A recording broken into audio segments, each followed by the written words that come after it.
All right. Shall we play? Shall we play a game? Oh boy, robot You voice. just sounded full robot that time. That sounded like crazy robot. Might want to switch headphones. Yeah, I don't know. It didn't do it very much last week. Might just be the connection or something. But that time was full on robot. All right.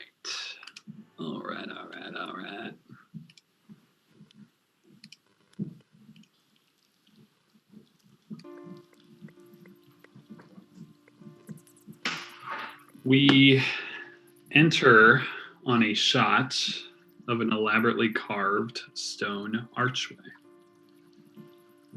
illuminated only by the dim glow of a low burning torch.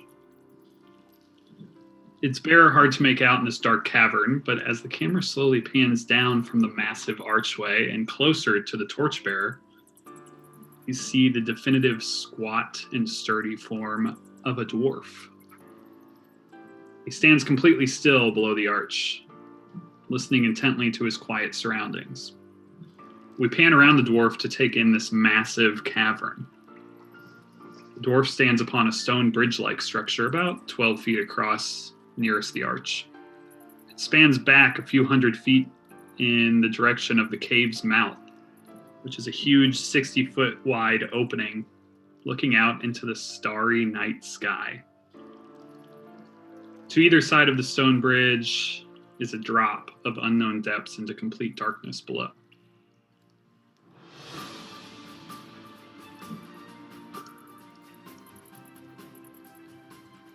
We watch on as the dwarf stands silently. By the looks of his low burning torch and the ash beneath the archway, he's been here for at least a few hours now. Deep bags are set under his eyes, but his intense gaze keeps him looking sharp and alert. Every so often he dabs at the sweat building on his brow, and we can see a sign of nervousness crop up through his statuesque exterior. As we adjust more to the light, we can examine the strange set of plate that he dons. In the darkness, it appears to be made of stone or rock, more so than metal. Its weight must be immense, and definitely contributes to the dwarf's statue-like appearance. His thick orange beard protruding from the open faceplate, hanging wildly over the chest piece and the stone-like armor. And then there's a sudden flinch, as we hear, too, a faint sound in the distance. And then another, and another, the rhythmic sounds of air being pushed aside by what can only be massive leathery wings. The sound the dwarf was apparently waiting for. He suddenly drops the torch to his feet and begins running with full haste, deeper into the cave, away from the massive opening where the sounds of the wings continue to approach. He struggles with every step to move the weighty armor atop him, which smashes hard into the stone beneath his feet, with an echoing crack, thump, crack, as if the footfalls were those of a giant. Our view in front of the dwarf now as he pushes onwards towards us. We see the archway behind him and the cave's entrance further behind that begin to darken as a massive draconic form blots out the night sky.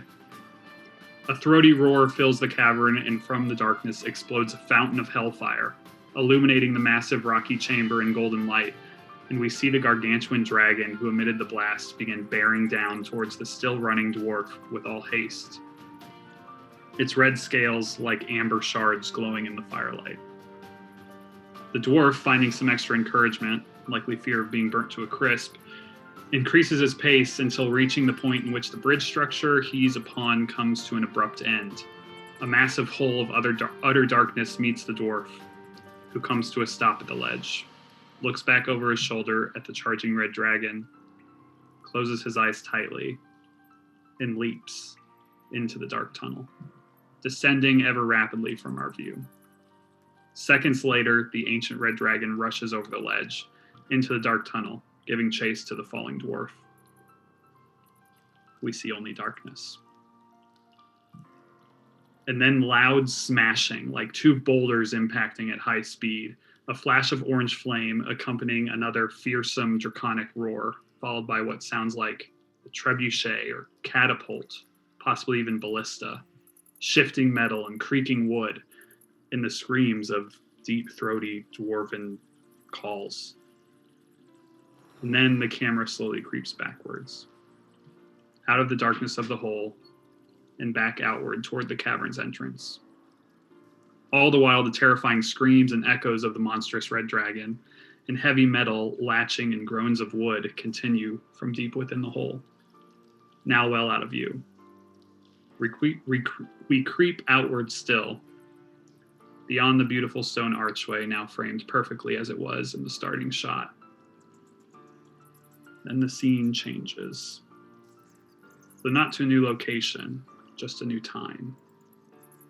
The darkness of the night shifts to the light of day, and the archway seems to rapidly age, hundreds, maybe thousands of years.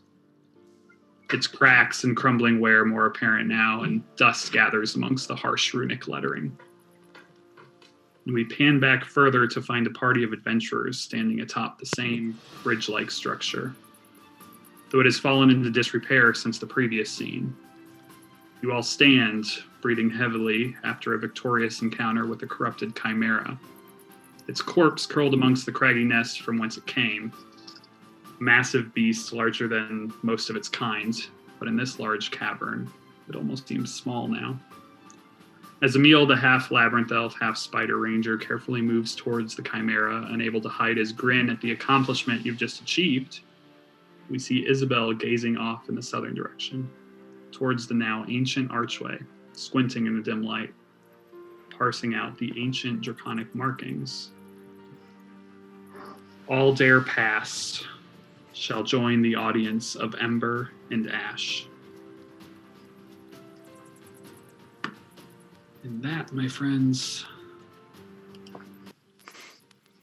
is where our session begins.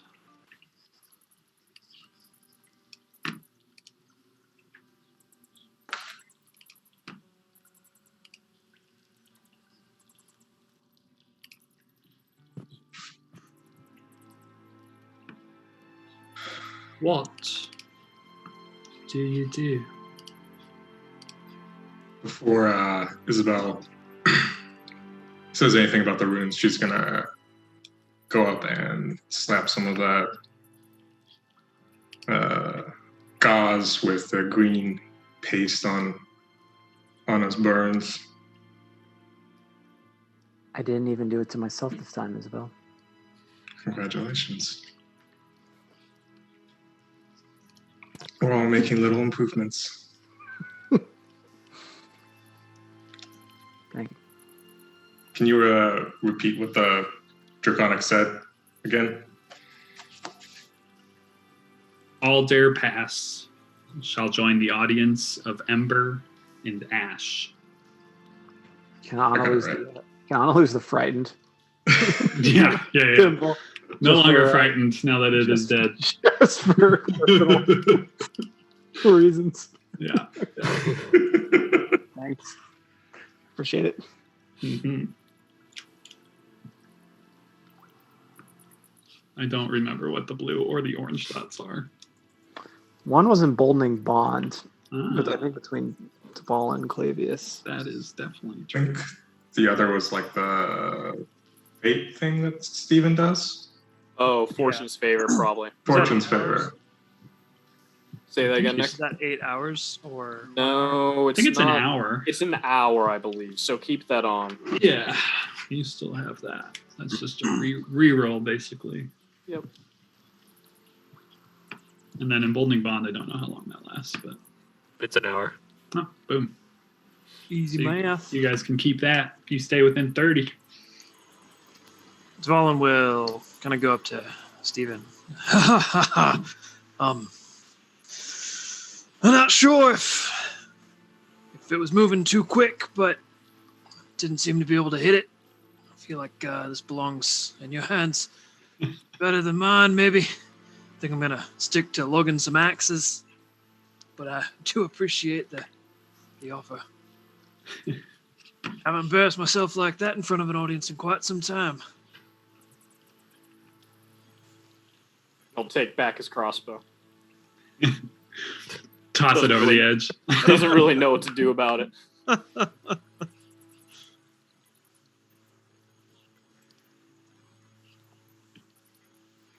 I would take up my little draconic language book, and I'd be trying to figure out what the thing says. A little bit. Yeah, so basically right down there, kind of where you are, that's the direction that it is, Saru. So yeah, Saru's pulling out his book, starting to parse out what the heck that is. Isabel's going to go up to Emil. Have you ever been this way before?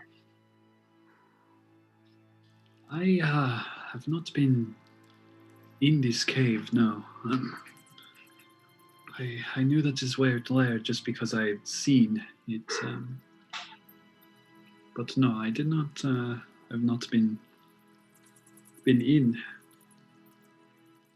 So you don't know anything about, and she'll point at the draconic words on the archway. Don't know anything about that, do you? He'll look off in that direction and like kind of squint.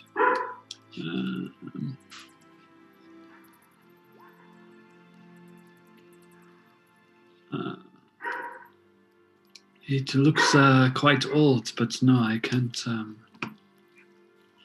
I can't read what it says. It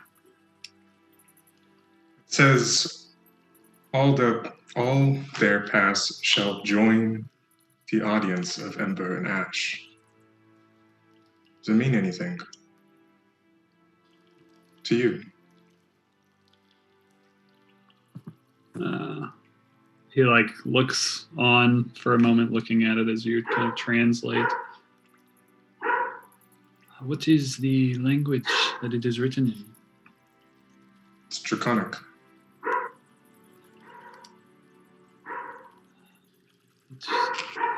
It means nothing to me. It does appear quite old. She'll look back to the Valen, first thanking Emil briefly. The Valen, you're from Mountain Hawk, right? Hey? Is there any deep connection with dragons here? None that I can remember.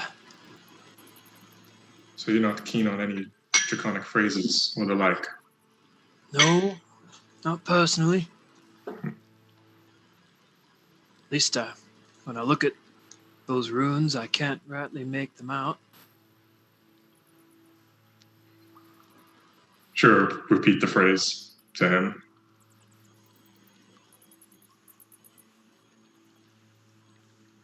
Does it mean anything? Mr. DM, sir, do you know if that'd be anything that he would know? Muted. That phrase specifically, yeah, it doesn't stand out to Fallen. Notes.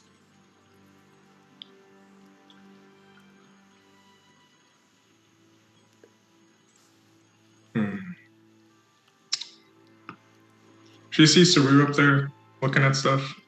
Yeah, you can see Saru over that way. He's got a book out and he's kind of slowly flipping the pages. Saru, you're probably like halfway through it, like parsing it together at this point. Oh, hey, Isabel. I think I have figured out what I mean. I think it's something like all our base belong to us. God damn it. You have a few words right. That's good. Bottle cap. That's funny as shit. That was good. Been long in the making. Very deep.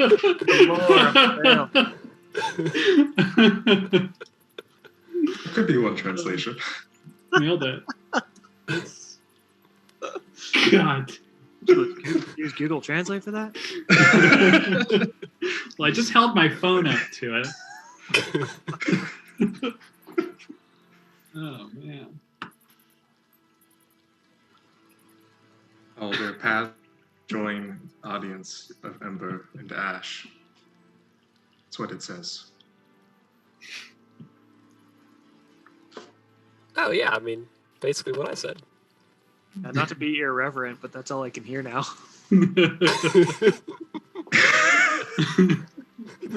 All your base are belong to us. Like I said, you were pretty close.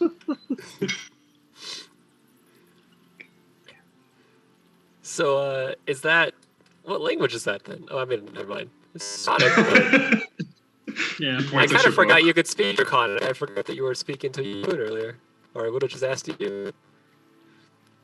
Yeah, oh yeah, that's right. I did speak in front of, like that, in front of you all. Did any of them say anything about it, or have any thoughts? Are you kind of pointing at everybody else? Yeah.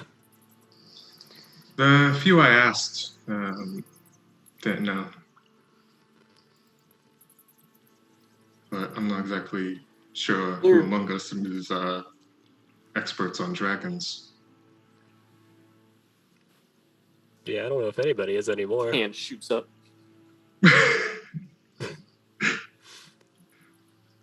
Either way, it's clear no one's home.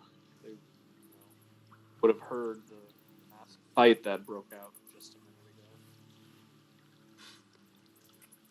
I am no expert in dragons, but I am an expert in context clues. That seems like a fairly clear warning. Come in here. Chimera's going to burn your face off. I don't know how that translates, Saru, but it seems fairly obvious.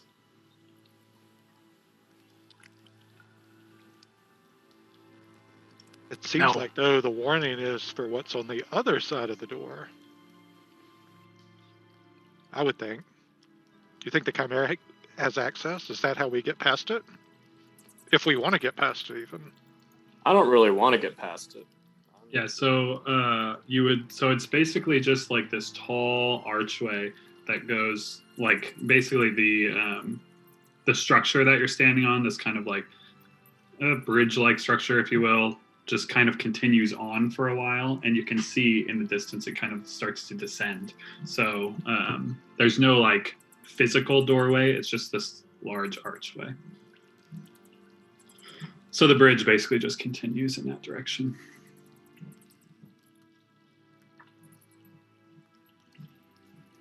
I'll ask Dvalin if it looks like dwarves made these structures to the best of his. Seems like something he'd have advantage on.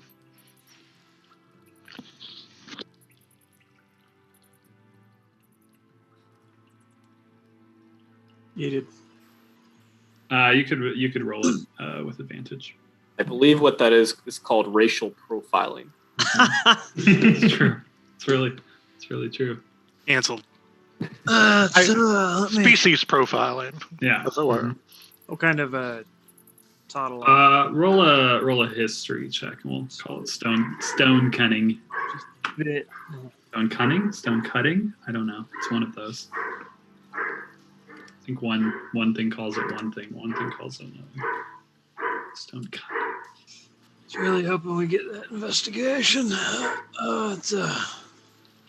And roll one more, Yeah. just in case you have advantage. Dust in my eyes.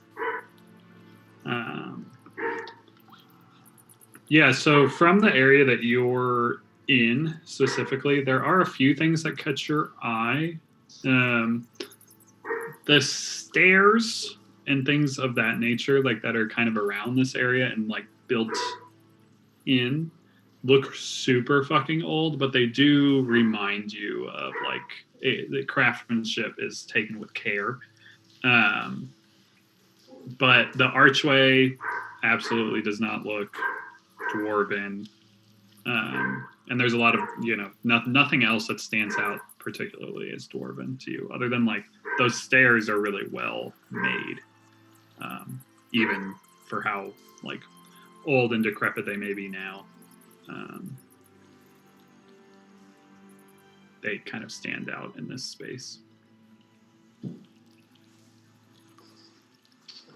I feel as if this part of the cave is somewhat unnatural, or maybe the Chimera and the Lax have been inhabiting it and ruining it.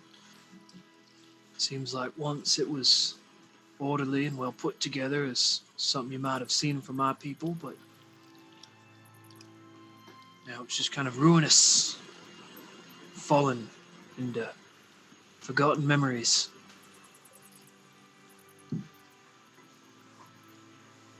I don't like the look of that arch. Seems unnatural.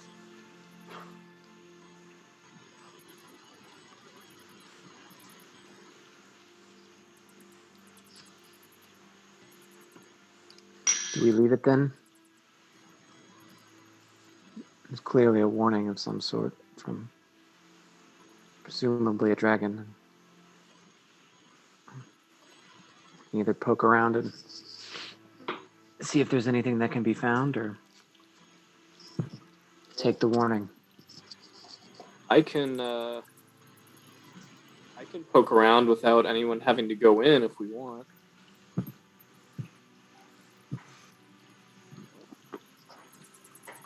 I think You can go ahead, Bartlett. I think we should go explore it. We're already here.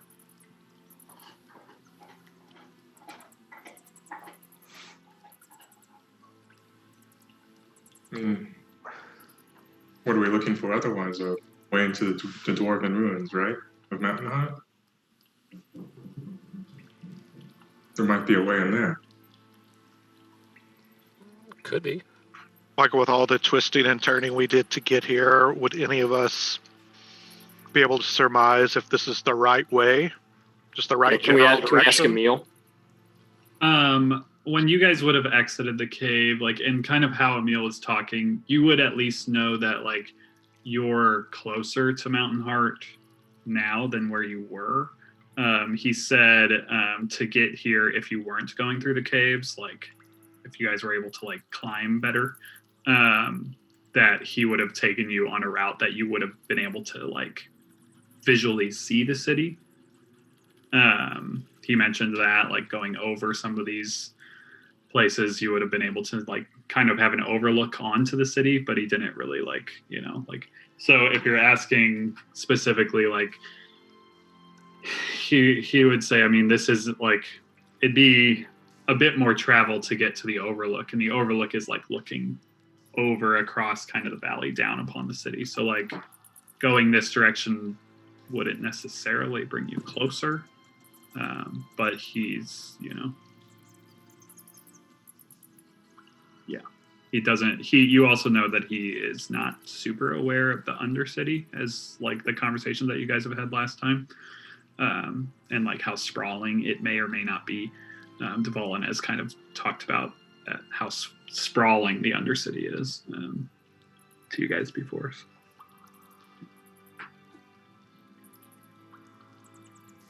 So basically, not a lot of help in that regard. Emil, would you be willing to set your shadow spiders down there? It would. They are not. They're not my spiders, but I could ask them if they could go take a look. It would probably take them some time to get here, as they are not with us now. Then Steven's just going to cast that. Dope. Dope. You still got a 4th level left for Knock, though, right? Later? Always a 4th level for knock. Always. Gotta have a 4th level knock on tap. Classic. I don't know if this is gonna work. I'm gonna try a thing that I haven't tried before. That may have taken Marshall to the page that I want him on. Possibly. So as your eye kind of travels down the path, you go a few hundred feet. I don't know if you can hear me. Cool. So as your eye kind of travels, you go a few hundred feet down this path through the archway. And you find a pretty... at first, looking at it, you almost see, like, it almost looks like a pond or like a lake within the cave. And you descend some stairs. I mean, the eye floats, obviously, but descend some stairs heading down. And there's this like very still lake. It's 70 feet across, about circular water, unmoving. And what catches your eye next is there's this, just rocky, cavernous around this area. It's kind of this big circular area. And all around the water are all sorts of treasures. There is piles upon piles of gold, copper, silver. There are chests. You can see like long swords, great swords. There are all kinds of things. There's vases. There's ceramic statues. It's an insane amount of stuff. And it is just completely surrounding the area of where the water source is. There's like these craggy stalagmites, and it's just like kind of around that. There's just piles and piles of treasure. And as you're coming down this way, like it's basically this very long bridge-like structure with a severe drop on either side until you reach this area where this bridge seems to end and this lake, circular lake, appears. So as the eye's wandering around, do I see any exits from? Roll a perception check.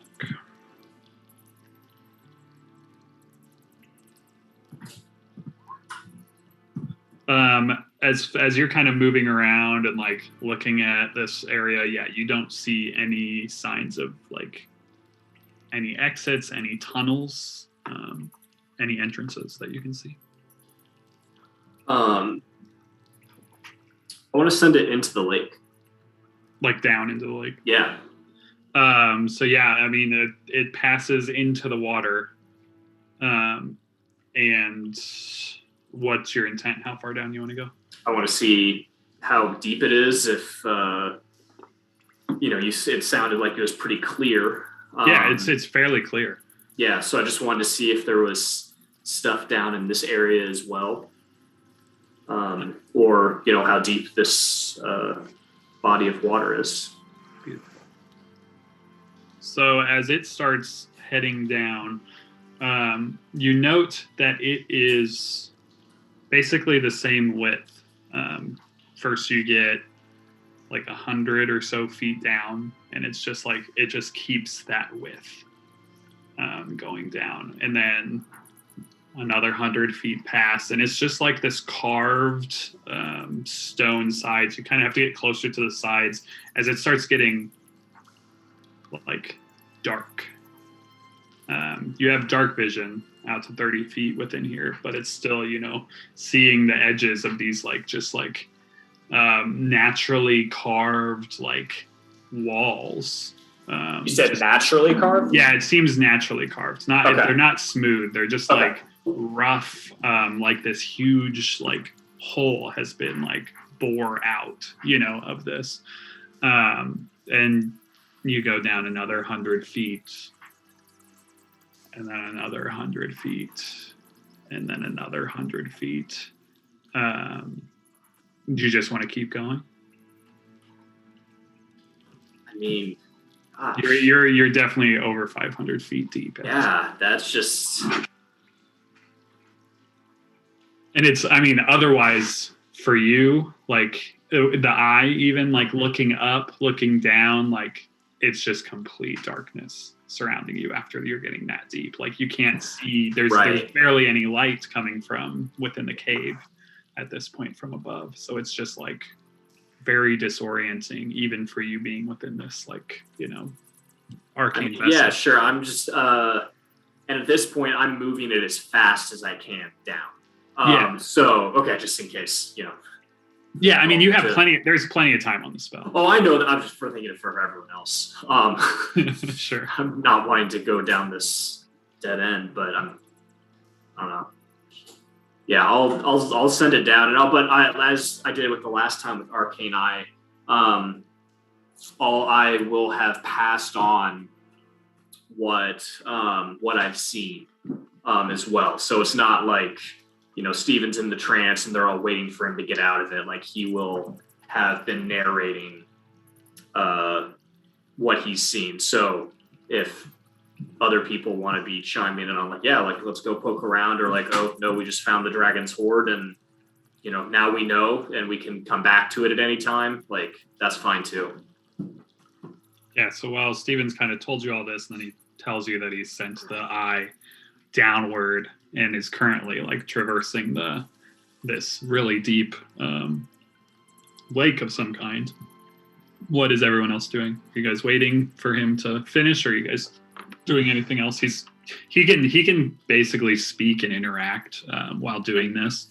Yeah, and he can follow you guys. It's just like he can't like be like super like intent on doing something. That's for Clavius. Isabel's wrapping people up. Mm-hmm. Love it. I'm gonna. Oh, sorry. Go ahead. No, you're good. I was gonna ask Emil because it feels like our paths may separate here depending on what we do. Emil, is there any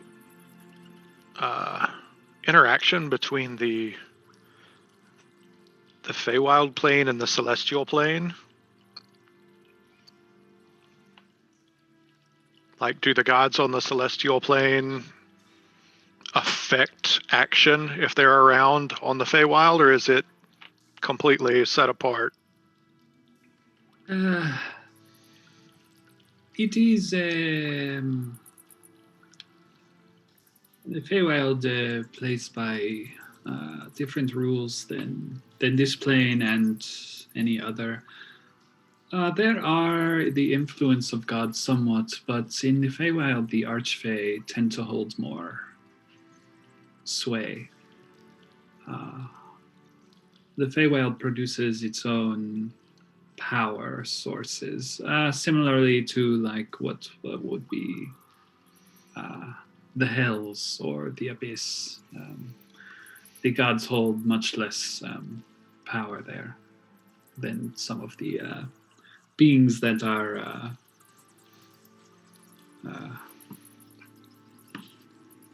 more powerful, such as like greater demons and things. So if a malevolent creature were to ascend to the throne of the Celestial plane, it would not adversely affect the Feywild too much? I suppose it could. I'm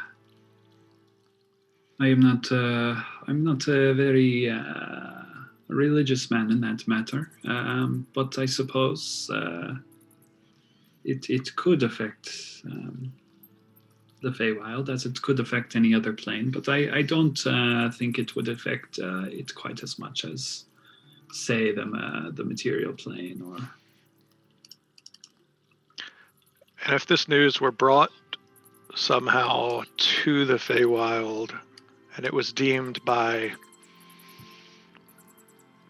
those there in places of power to be a threat, would you, if you were able to remove your curse, would you be able to gain audience with them?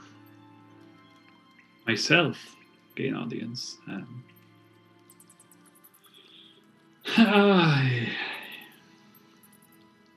It is possible that I could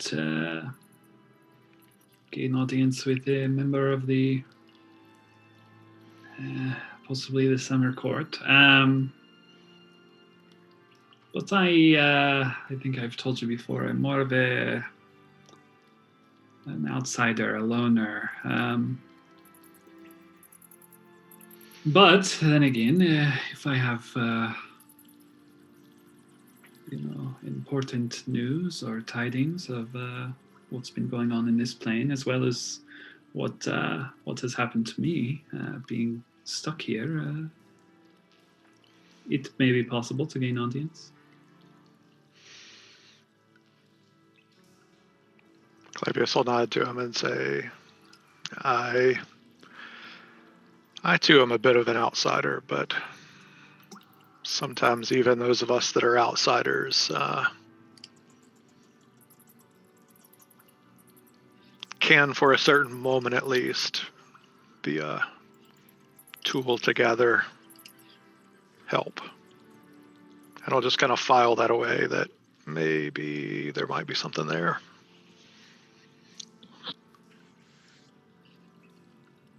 Is anybody else doing anything before Steven tells you more? I think we should. If there's a dragon's gold lair and then no dragons, we could maybe poke around. I'd be surprised that a dragon would let a chimera corruption live this close to their lair if they were still around. Clavius would proffer the idea that there might be two dragons and that Ember and Ash might be proper names. That's something Isabel could have been able to tell with the writing. From the runes, there's nothing that would denote like anything like proper name or anything like that. Like just the words specifically. The runes were unclear about whether they were names or not. You don't think that big black one that flies around's got a friend, do you? And he did have a friend. Too soon. Yeah, he didn't mention any others, but other than the one that we knew about that's now gone, but You've talked to him? yeah, several times. Huh. Should have given him the benefit of the doubt. He's awesome. Kind of avoided him myself.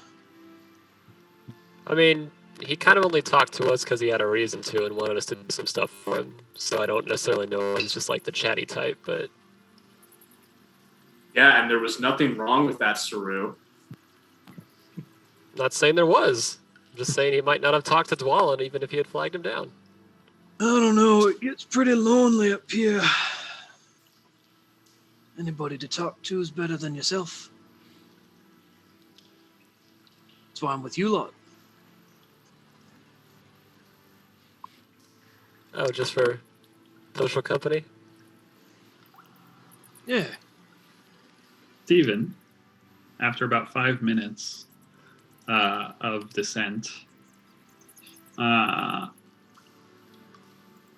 you reach a bottom, which I don't know how this is going to work, so pardon me while I try to make the roll 20 be nice to me.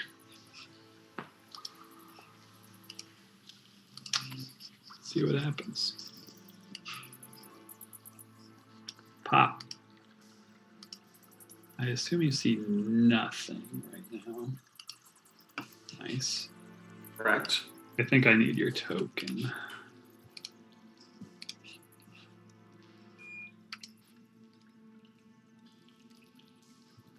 I really hope you don't blue ball me after all this.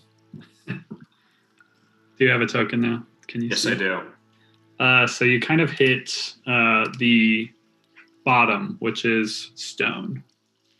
And you can see around you. I mean, your token can see probably a little even more than what you can see technically. I think you can only see 30 feet, but It's not that big of a deal. And you see that the cave from above you seems to open up in front of you, like forward into a large cavernous structure. Structure? Yeah, it seems like, it seems massive, and I'm gonna creep you forward a bit. Yeah, I didn't want to move if I wasn't allowed to. No, you're good. So as you start moving forward, you just see like more of these kind of layered levels that look like regular stone until you get about here. Yeah. Where you see these like broken pillars start to form.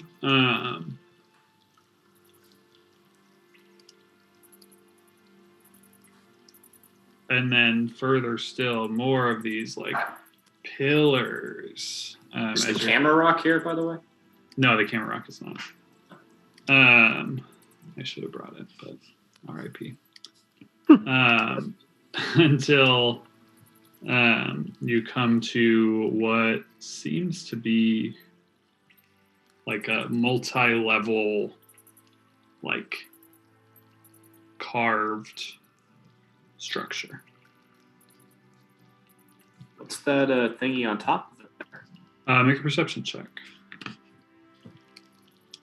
Or if you want to get closer, you can do that. I definitely just want to get closer first. Yeah. So as you kind of zoom closer, getting a better look, it appears to be the statue of like a squat dwarven figure, fully armored.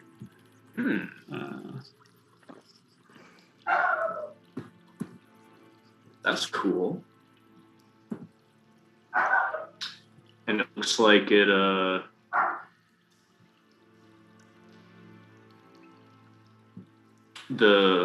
opens up into this building like there's like a platform, almost as if this is like a 2-level and this is like an upper patio type area, a platform, and it goes back maybe 30-ish feet where you see a massive stone wall with a big seam down the center of it. It looks kind of like a door. Yeah, I'm so happy. I was feeling it with the lake. I wasted the 4th level spell. I'm just so happy that I pulled this thread. This spell's great. I'm glad it's been used. Yeah. Okay, so yeah, Steven will. Is there anything maybe distinctive about the dwarf statue? Make an investigation or a perception check at your choice.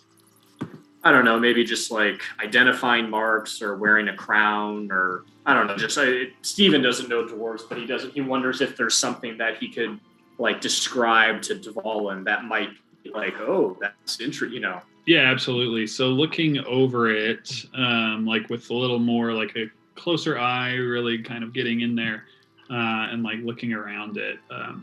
It is a like pretty wide looking dwarf.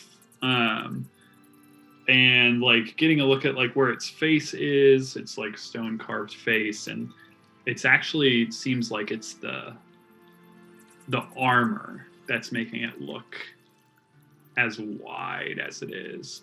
And its armor is strange. It has all these little like spikes kind of on it, and it looks pretty rough. And at first you think it's just like, okay, the person that carved this, just this was their interpretation of how it looks. But then you look at the face, and the face is so smooth and detailed. The beard is incredibly detailed. It's just kind of sticking out over the armor, over the chest. And the beard is so exquisitely carved that like the roughness of the armor seems strange next to it. It's like you would think that it was intentional, that it looks the way it looks. just because or it's completely unfinished. They just finished the face and left the body completely unfinished. It's not wielding any weaponry. It's just standing there, arms to the side. Interesting. Yeah. I want to, once again, I'm sorry guys, because this spell just makes it a solo game for a second. It looks like I run into that door on both levels. Going beneath. Yeah. Yes. There's another. It looks like the same kind of floor to ceiling. There's the seam. Yeah. Interesting. And obviously no opening for the eye to get through because the water would get through, right? That's what we would surmise. Yeah. That's Yeah. what we think. And then as I'll zoom out, just kind of looking at the front of this whole thing, it seems clear that like this is once again the only way for it to go. I'm not seeing any other like little passageways now that I'm kind of in more of a civilized area. That this was, for lack of a better word, a front door into something. Yeah. Make a perception check.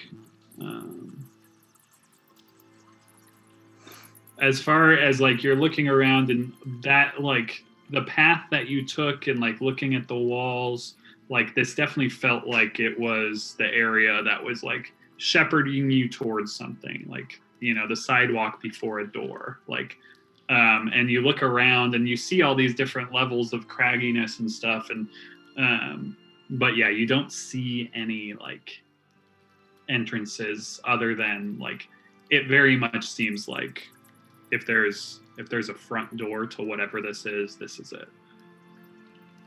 It's very big and auspicious, like showy.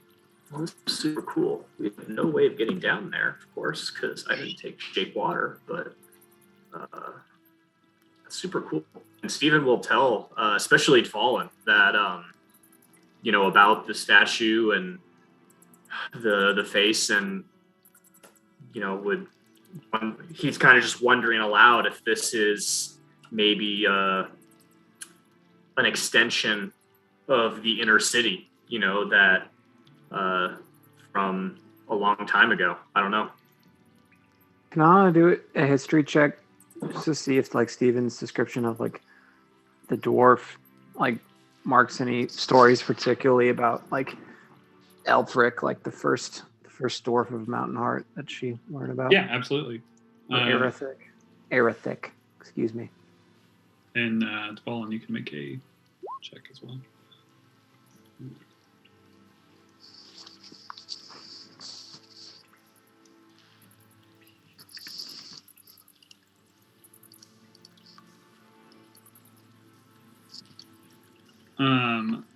Anna, it does not ring any bells in particular to you as far as like the story of the first dwarf and the Feywild and like you know, Shay and Leaf interacting with that first dwarf. And like as you're kind of thinking that over, you can actually see Emil like listening intently as well into like this strange description. Dvalin, you can also make a history check, if you will. And I was actually going to say at advantage, but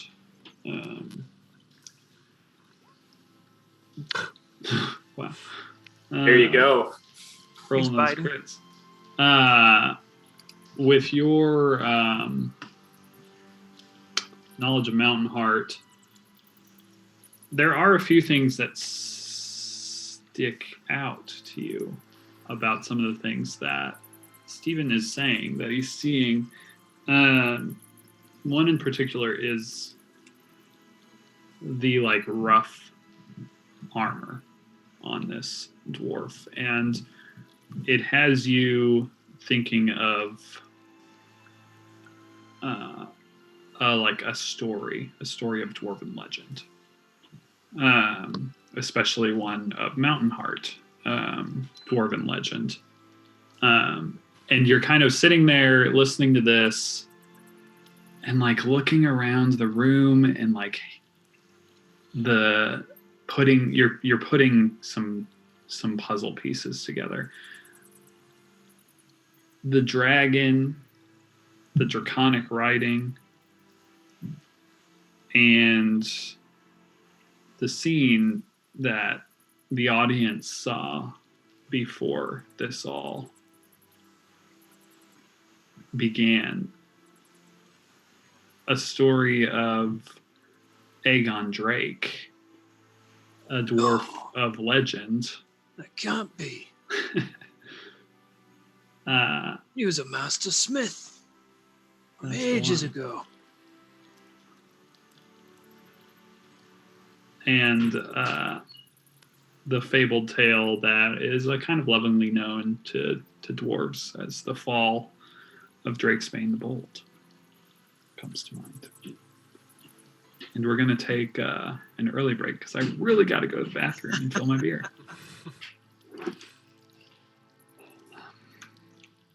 All right, you've just discovered something. Will you say the to names say. again, just because I forgot them? Aegon Drake. That's the one. Yes. So Aegon Drake, And something Dragonsbane. other known as Drakesbane the Bold. My There. second cousin. Class removed. Probably. Who's to say?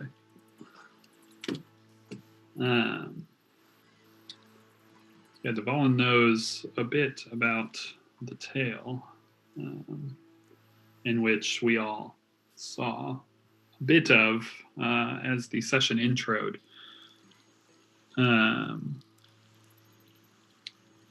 This was a long, long time ago.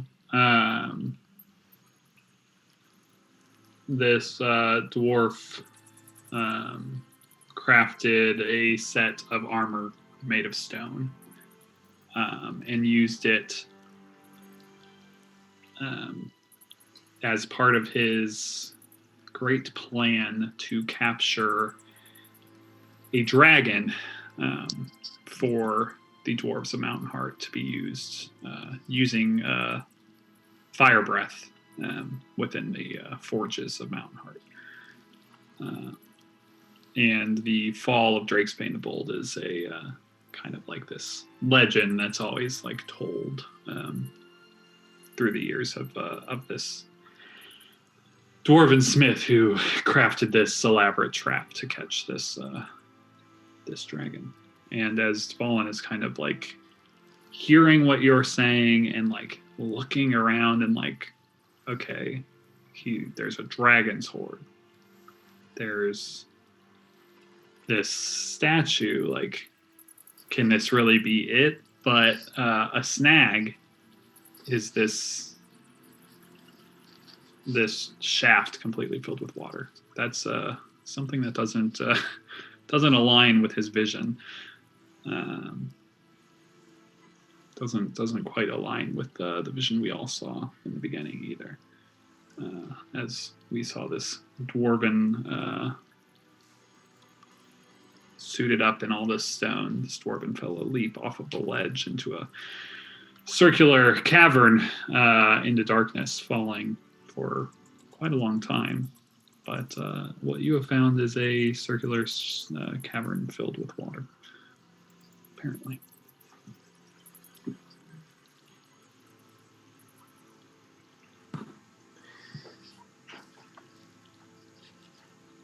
I think you found him. I think you found someone who's important to dwarven lore. And a dragon's treasure, no less.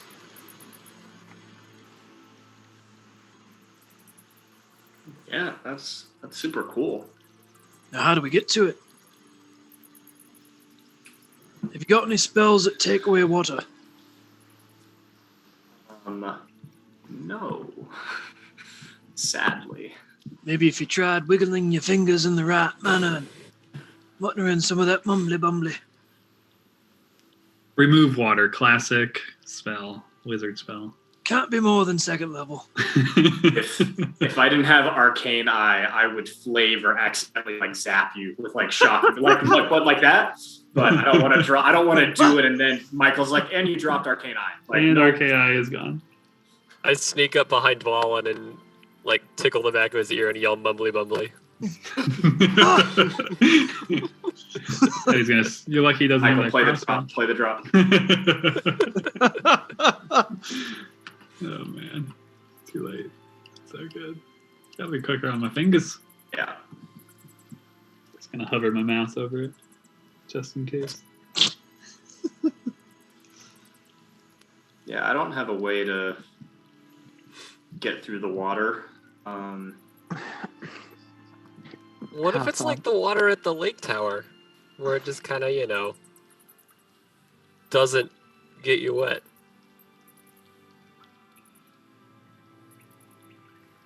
That, I mean, I guess, it's worth a shot.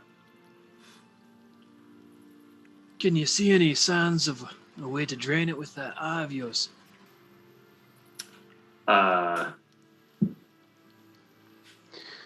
I'll roll a perception check because it's a decent idea, but also, Dvalin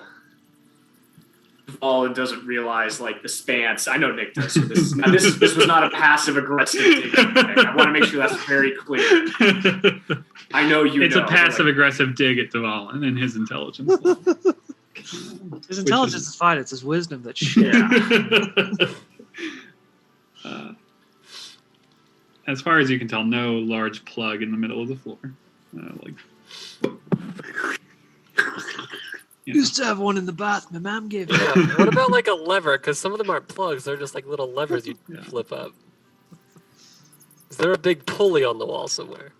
This is where Xerxes just pulls out 7 scuba gears. I've been working on this. Yeah.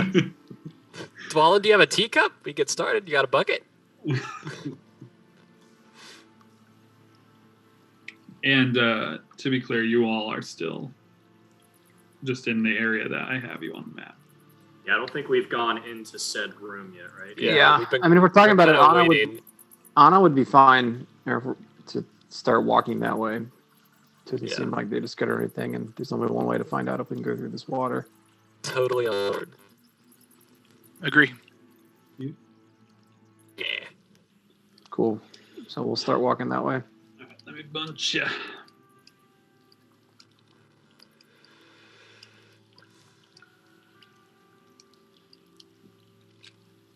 Oh, camera. Oh, Xerxes is up there. Hi.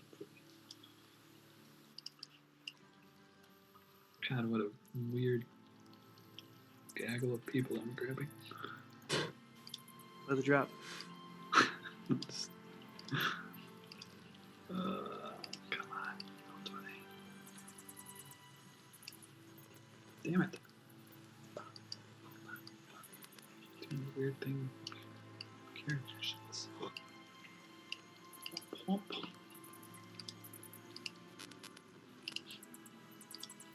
There we go.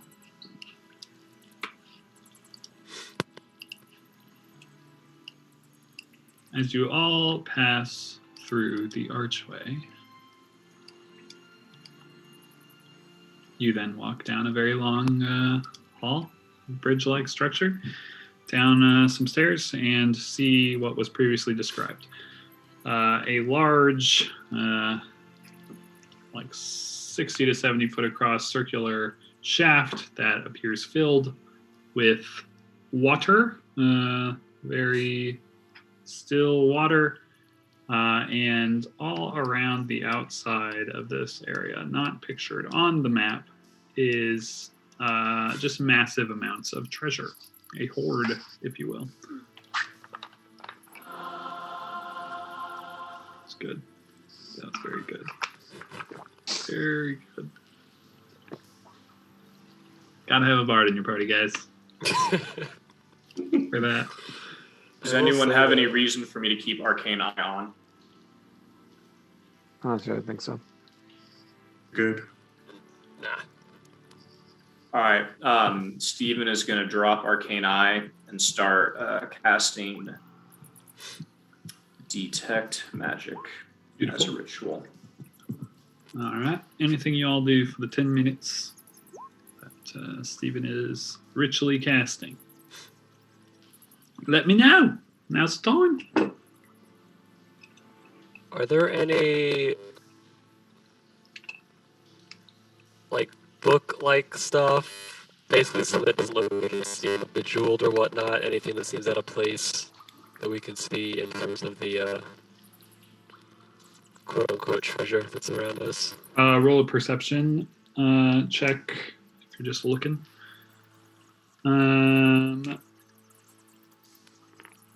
So as I previously stated, like things that you just like as you're like walking down looking like books, things that are out of place, you see there are just piles of gold, silver, copper, vases, like crystal balls, chalices. There's you can see a pile of iron ingots. There's weaponry, armor, trunks, chests. You don't see any books or anything as you're kind of like just looking around with a general perception from there. No books that you see. Okay. Lavius will ask Dvalin what is the most valuable thing there that he can tell.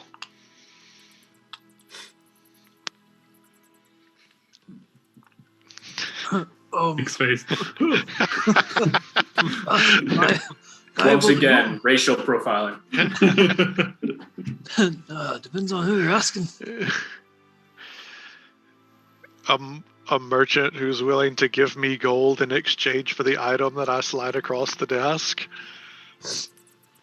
You'd have to know if there was anything special about it, wouldn't you? Or know a dwarf that knew there was anything special about it. Trust me. I cannot make the distance, you'll have to toss me. Oh, is there a gap? Into the water, there is for sure. No, you guys can peruse if you please. Yeah, I'd like to peruse, and I'd like to peruse immediately and without stealth and without. The only thing I'm looking at is I think reckless trying to is figure what you're out looking for. what is the most valuable gold piece per pound ratio items It's good. in that pile. You I could picture him just like digging rage like a loot. dog. Yeah, just rage loot. I would like to rage loot. Roll. So as you start walking around the toilet bowl, if you will, roll an investigation check. And anyone else that is interested in doing the same as Stephen ritually casts can do so.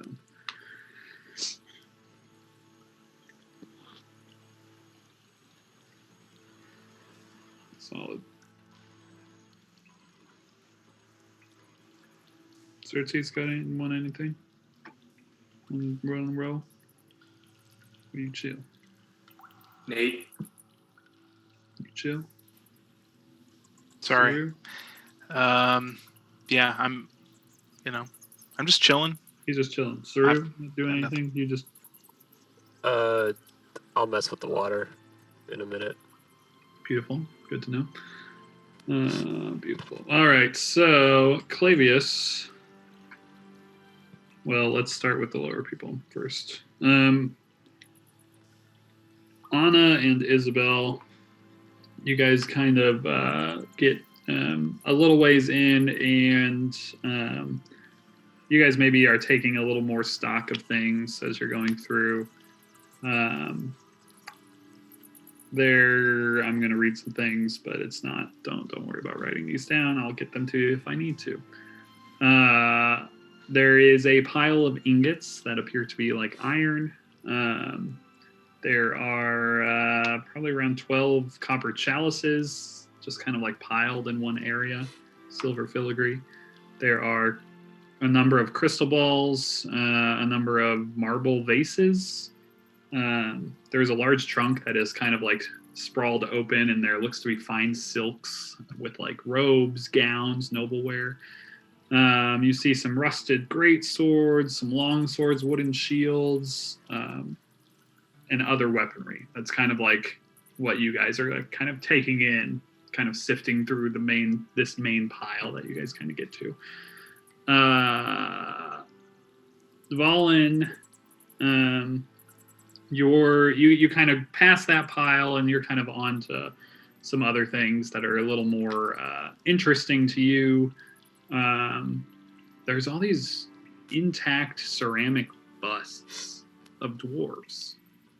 They're just like the shoulder, neck, and head, and very large beards most of the time of these dwarven figures. Some of them have like little cracks and stuff, and you can see on the floor there are some that have been shattered, but you count 12 of them that are fully intact. And kind of like behind them and out of where most of the people's view is from the steps, so Saru probably couldn't have seen this, there are a number of leather-bound tomes just kind of piled. There's a shelf that's just like broken on the floor, and there's all these tomes around it, leather-bound books. And then nearby that are just a bunch of gemstones just kind of scattered across the floor. So that's what Dvala, and that's what you see.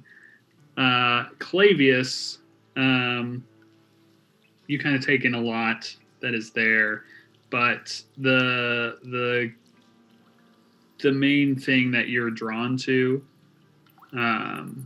after walking past these like piles of gold and silver and copper and all this other shit, there is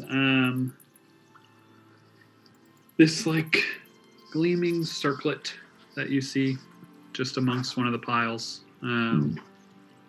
that has these like the spires of the circlet are dragons with little gemstones for eyes, and it looks rather valuable.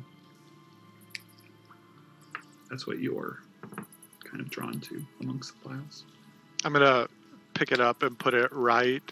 Again, just picking it up, not caring, just about to get shocked or whatever.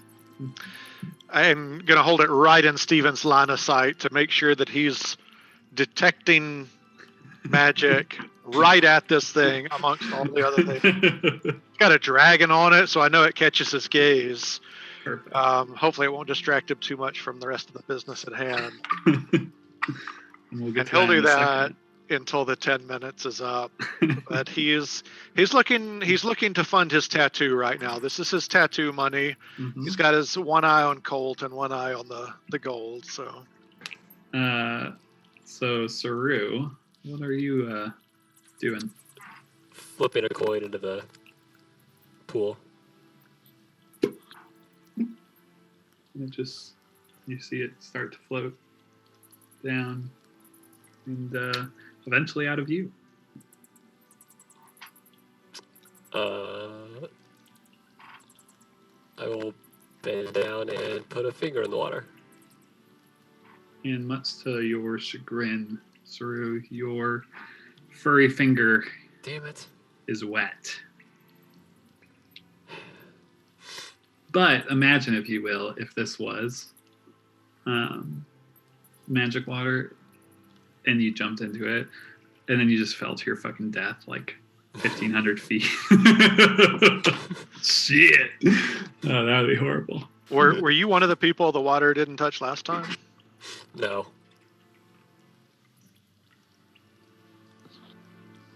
So be Don't know then. Is he baiting me? Is he baiting me? I will If be Steven was one of those people, collaborate he'd with Clavius. 100% cast fly on himself and just go. Like, he would just be all about that skydive life. Like, it's on. But he's not one of those people.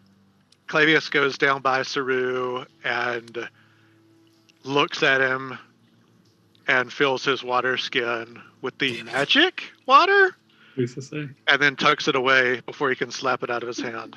As Clavius reaches down to fill his water jug and his like hands get close to the water, like that like tension for a moment. You feel the like, and then he dunks it in and fills his canteen with water, and has a full water skin. I'm quite pleased with myself right now. So.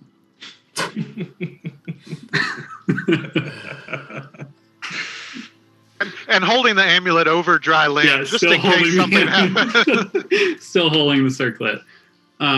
Steven, after 10 minutes, Detect Magic is on. You are within 30 of the circlet that is like very attention catching. It is not magic. Magic there, Clavius. You can do whatever you want with it.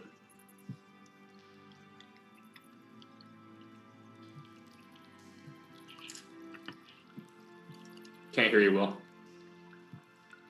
I'm putting it on because why not? Beautiful. Not magical, but is cursed. You turn into a spider elf. No, it is very pretty.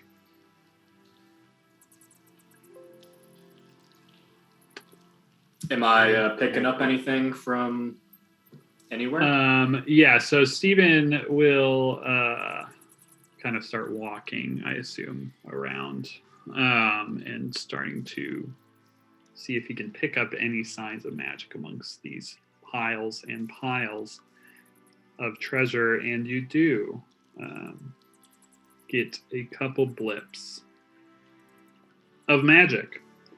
1, 2, 3, 4, 5 different blips of magic that you pick up. One of them is kind of like buried under there's some gemstones and some gold pieces, and it is giving off, I think, transmutation magic, aura. I want to say transmutation. No, probably conjuration. It's conjuration. And it is kind of like just barely poking through. You can see this like what looks to be like a round glass, like a round glass vial or something. Not a ball. Yeah, I mean, hard to tell. Very circular, but is glass. And you just get this conjuration magic from that. Is Steven like pointing out these? Yeah, sure. Especially that one that's round. Yeah, he'll just like to Saru, like, hey, pick that up. Or yeah, I would say Anna would just follow you around and like be picking these up Get a and pack mule and stuffing them in the bag of holding for later. So the like when you kind of sift through and grab that, Anna, it's a glass bottle with kind of like decorative like silver and like a nice like hefty cap on top, like a metallic cap, and inside is this just swirling black smoke. Okay.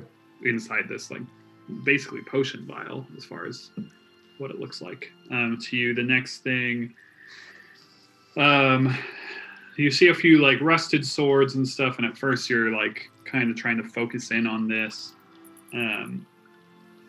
And it is, I think, transmutation magic, maybe a little abjuration magic. And it is this deep blue dyed leather armor that is giving off this magic. And it's just a full set of leather armor. Amongst those leather-bound tomes, one of the books is glowing. Just a plethora of magic auras coming out of that. Steven calls dibs. Near that is where a bunch of these gemstones were kind of spaced out on the floor, and one of the very small, like teeny tiny gemstones is just pulsing with like a whitish magical light.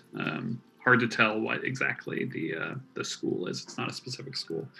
And last but not least is this golden At first you think it's like bracelet, but then like getting it more, it is this like very thin golden, like with filigree, and it is these bracers that would go on each. They don't seem like they would like go with an armor set.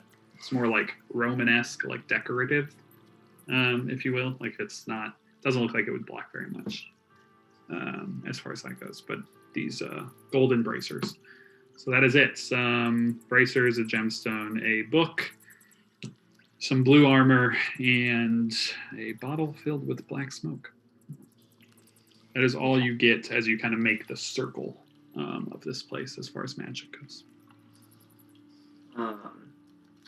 And nothing from the water. Nope. No magic coming from the water. All right.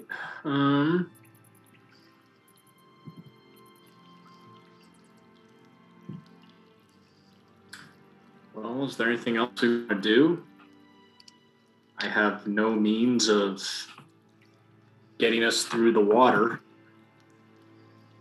Certainly not at the current level.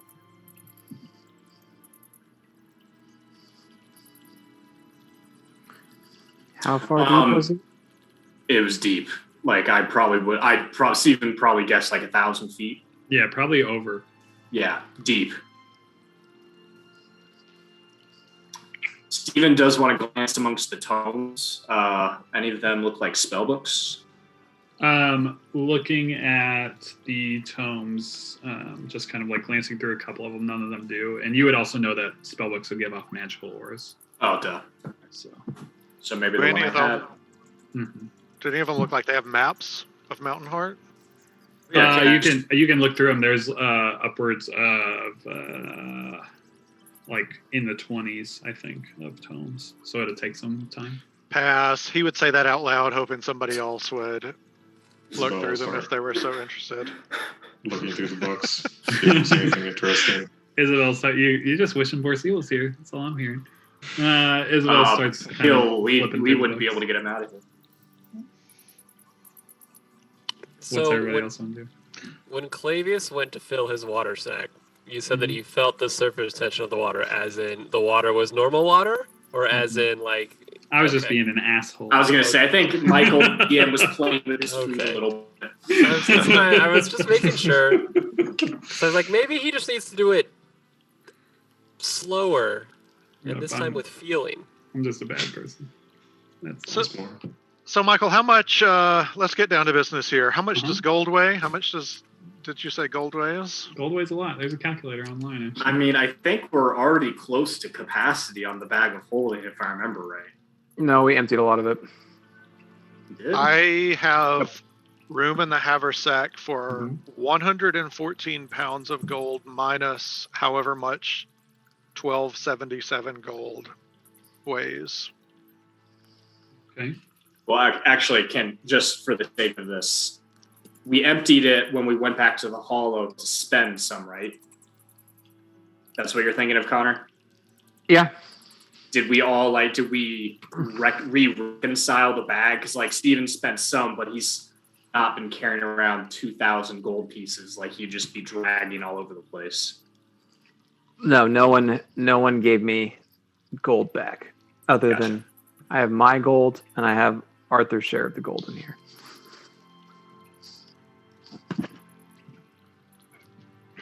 How much gold do you need to know how much weighs?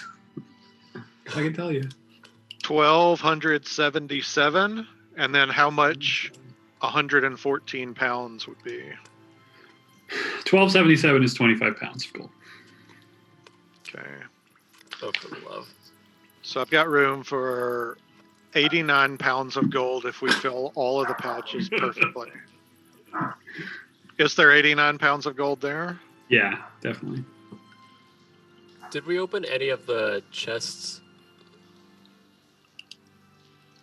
No, we haven't done much. Mm-mm. They filled with gold. Some of them are. Yeah. I think they're just filled with pick your treasure. There's a lot of treasure. Is there Any any diamond- platinum? You don't actually see any platinum. Just looking around. Do we see any diamonds? There. Yeah, maybe. yeah. I played a cleric before. Let me see. Just on your like kind of glance and walk around, you don't see any diamonds. Boo. That's a tragedy. Sorry. How about a breathe underwater mouthpiece? Unless it's just a regular snorkel, just a regular old non magical snorkel, No. which really, if you think about it, snorkels are pretty magical. They let you breathe underwater. But no, there is no. Yeah, breathe I would underwater need this one to be mouthpieces. magical with about 1,000-foot extension. Yeah, no. Just super long snorkel. Did I say that Xerxes was a tiefling? I thought he was a Triton this whole time. Oh, sorry. Was he not a water genasi? He's a merman. He's been walking around on his scaly feet this whole time. Does anybody else need gold to go in the bag of holding? Yeah. Well, let Yeah, me like know. this. Everyone Yeah. puts gold in bag of holding, I presume. Just let me know how much. We so just I need can to found a bank in the hollow. Like that's what's about to happen here. We need Gildor for his cameo, and he's about to become Daddy Warbucks. You guys So- basically own a bar, so Yeah, I know. That's what I'm saying. Like the ladies better look out because there's this little thing called capitalism coming her way, and she's not ready. we all know how power works. You guys can take over this place. Does anybody else have gold that needs to be stuffed in? 2,500. Of course you. Not gonna lie, I have no idea how much gold weighs, how much I'm supposed to have. It's on your character sheet. I can tell you how much gold that I have, but That's I all you was need. I was not doing the Pythagorean theorem. No, but like if you look on your character I don't care. Wait, just listen. Okay, fine. If you look 2 spaces down from your gold spot, it tells you how much your stuff weighs. So you can get an idea how much it is because your other Yeah, stuff most of doesn't it weigh is that much. probably gold weight. I mean, a lot of it is at least. But if you just want to give him gold, just give him gold, and I'll figure the weight out of how much is in the bag of holding, because I'm using a website called dndcoincalc.web.app. It's great.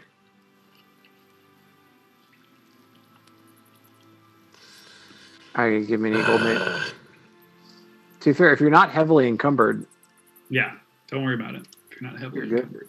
I am, but I've got all kinds of crap in here. I can just like throw a hunting trap in the water. I didn't realize we were Hunting you traps know- are really, really weighty. Yeah, it weighs 25. Hmm. I got all kinds of in crap in handy here I later. don't use.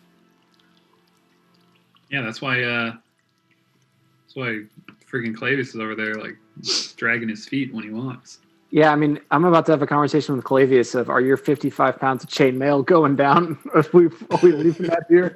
What's more important, 55 pounds worth of gold or 55 pounds of your chainmail? 5 pounds worth of gold. Yep. Yep. Maybe it's need a new tattoo, baby. Give a shit about that chainmail. Chuck that. I'll walk all the way back to the hollow without armor if I have to. All right. I will delete. I'm leaving the chainmail then. Bye, Felicia. Kerplunk. Yeah, just throw it in the water. Yeah, I kind of think I would just chuck it in the water. Sink it to the bottom.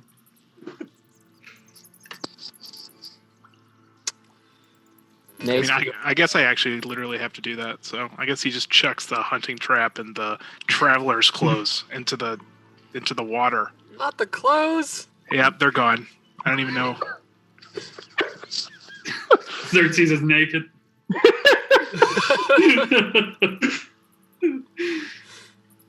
I thought that was extra clothes. Were those my actual clothes? No, that was actually Probably extra. Yeah, Sure. no one needs that. They probably. Anyways, came are with you, your Nate? Are you bag. holding on to your gold? Yeah, Gold I weighs a don't. lot. I truly don't know. I don't know what you guys want from me, to be honest. I'm clearly not understanding this at all. How much gold is on your character sheet? Do you not want to be carried around? 2,700 gold. Yeah. Give me Would two. you like? Just give me 2,000 gold.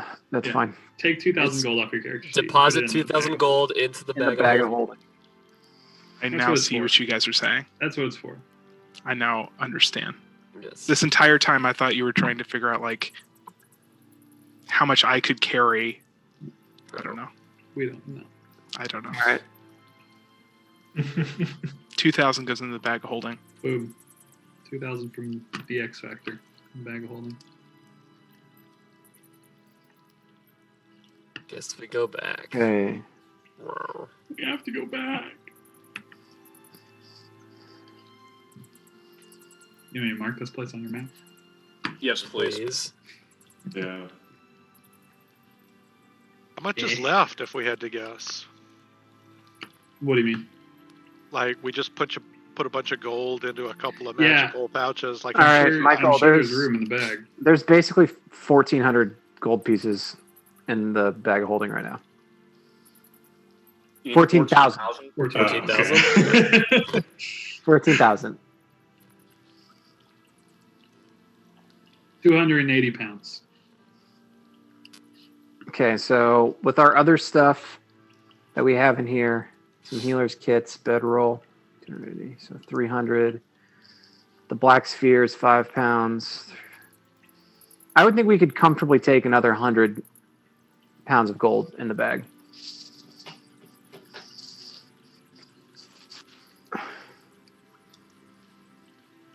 it's like 5,000.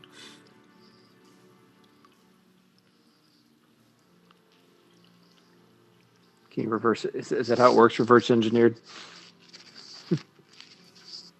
I'm working- Yeah, that is 5,000 actually. There you I'm working your map right now. go. Okay. Okay, 5K in gold is going in the bag of holding. And we're going to Yeah, that'll be 100 pounds. And how much did Clavius take?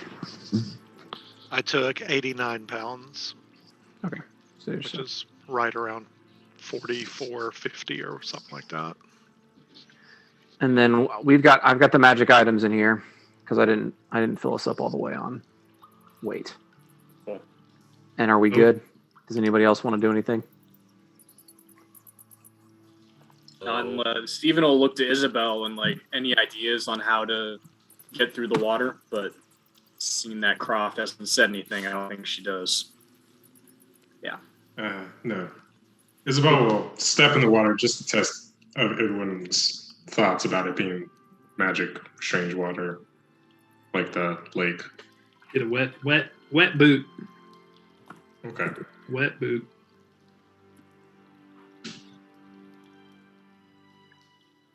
All right. Done here, right? Very sad. Done here for now. Be interesting to come back. Wait a minute. Oh, never mind. It's a 4th level spell. We'll have to come back. Oh, gee. I realized we could control water, but next level. Shall I lead you back to my cave, or do you have other intentions? I think we're probably maybe gonna head towards the city. There should be an overlook not too far from here. I can take you that way. It will be a bit of a climb to get down there, and like I've told you before, I don't recommend going down there, but if you must. We must. All right, it'll be this way then. He'll start leading you kind of out the cave.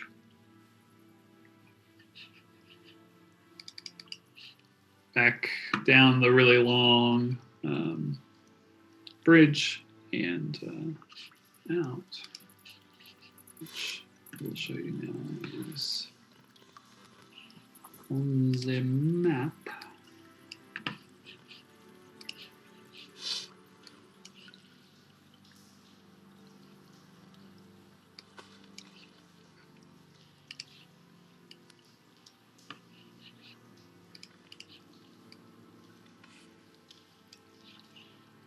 Sorry, I didn't have you actually on there. Now, I'll just put it as Drakesbane.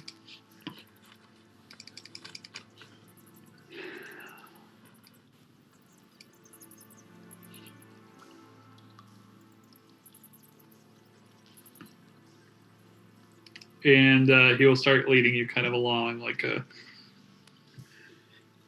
ledge of sorts for a while, and kind of you'll cut back, do some switchbacks over some mountain pass.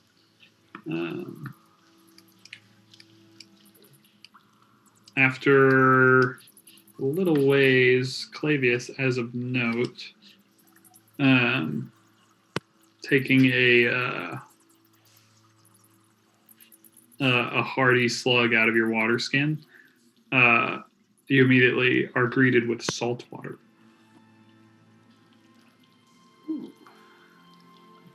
Which probably isn't what you were expecting. But as a note. Saru, taste this. It's delicious. That look on your face says otherwise.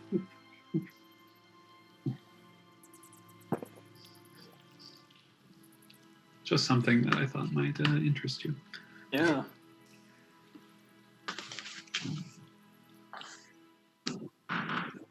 Stephen would ask Vaughn, the Heart River is a freshwater river, right?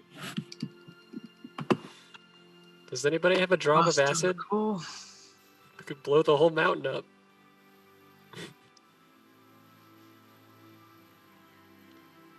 Yeah, the hard water would definitely be fresh. But after a few hours of careful maneuvering, let's get that old cow going.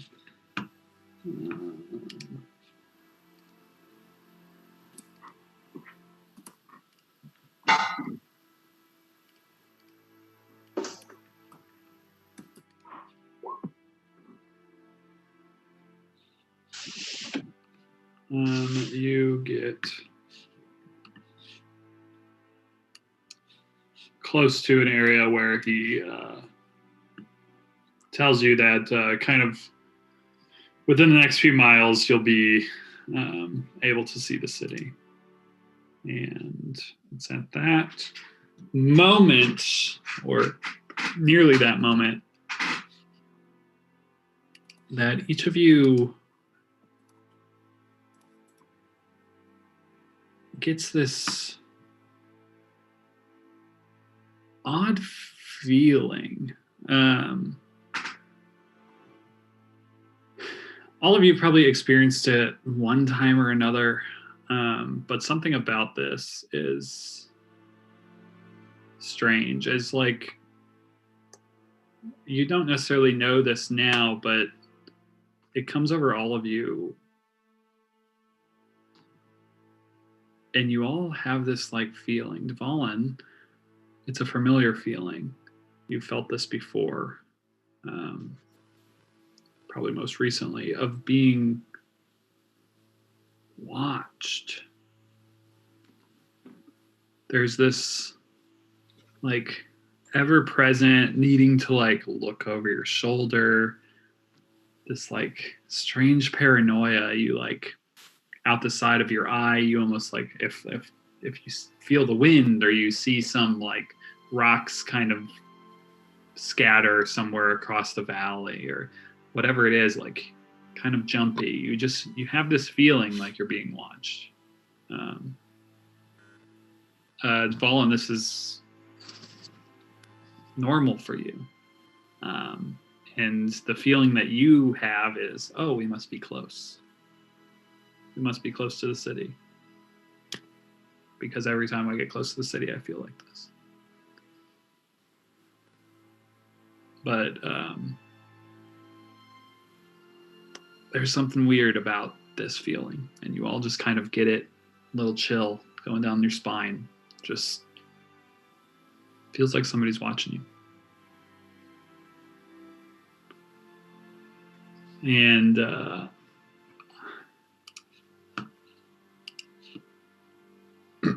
Emil continues. bring you forward, and after you come across this bend, you get a much better look into the valley, the same valley that the ship was on, and you've kind of gone through the mountain at this point. And you get your first look at the city of Mountain Heart below you. So I've told you before, it's very like tiered city-esque, very Minas Tirith, like boom, boom, boom, stepped into the mountain. The lowest of the tiers is sprawling. It's the largest of the circular. I have like a picture that's just like an inspiration image. I don't know how to. Where is it? Where is it? Oh, well, I guess I can do it like this. This isn't how I prefer, but there's that. I don't know what that looks like on y'all screens, but you'd be looking from above, obviously. But that's kind of like that idea of the city. But this tier at the bottom, when this is much more like stair stepped up. This tier at the bottom of Mountain Heart is much more sprawling, much wider, and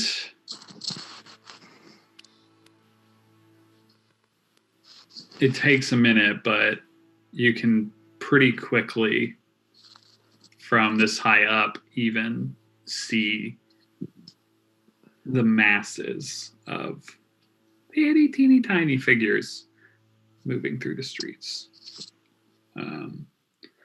The streets that are much in the same way as Bray, just kind of like broken down rubble. The city has been destroyed over the years since the war, since it was abandoned, the upper city of Mountain Heart.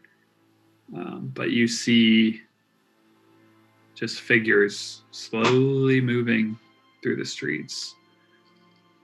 Massive crowds of these slowly meandering humanoid shapes. Tens of thousands, maybe hundreds of thousands of these just shapes from this high above. In this broken and abandoned by the living city.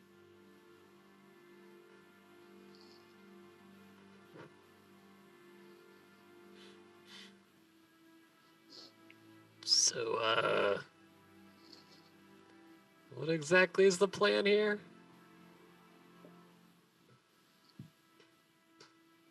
Supposed to get through that? Well, if you act like them, I've found moderate success getting through them. But I reckon we're too lively a bunch to be going and mingling amongst them, being able to get out undisturbed.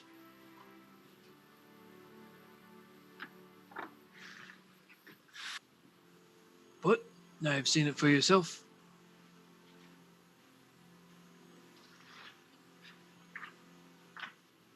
Did you bring all of those there? I wish.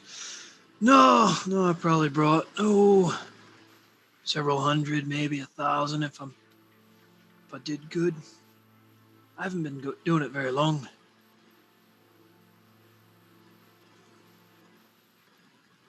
Every so often I'd get bored or tired of hanging out with the likes of them, wander off, do something else. And I feel somewhat of a calling to bring more of them home. Kind of clean up the north, if you will. Did any of them wander here on their own? I'd have to think so. There's plenty of them here when I first started. I don't rightly know what got me started doing it. Kinda made my way back this way at one point. I think I might have noticed some of them wandering this way of their own accord, perhaps, and felt like shepherd in them might be something worthwhile doing.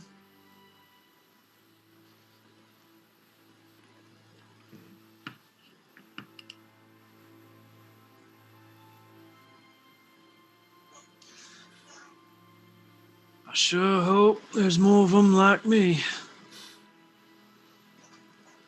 The Northerners need to come back. But I haven't found many of my kin. It's like we've been spread to the winds across the mountains. Some landed in the hollow. There's just not a lot of us around here anymore. Do you know where in the city where would be the way down, so to speak? Right in the heart of it. I don't think we're getting there through the front gate.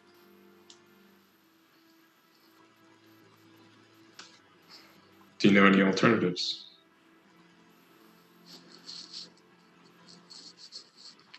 I think there's a few ways.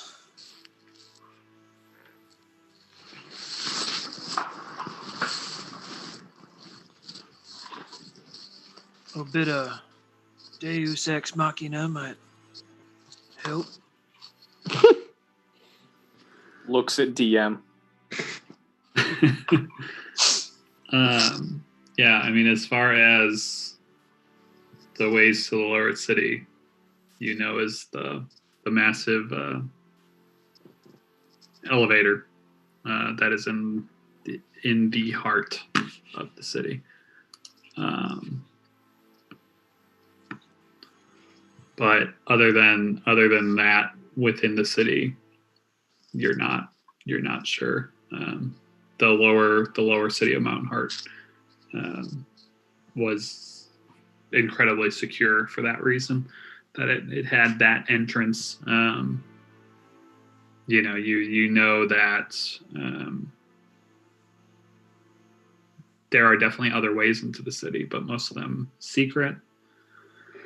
Talked about somewhat, but secret, just like you know that if the area that you were previously in, the fall,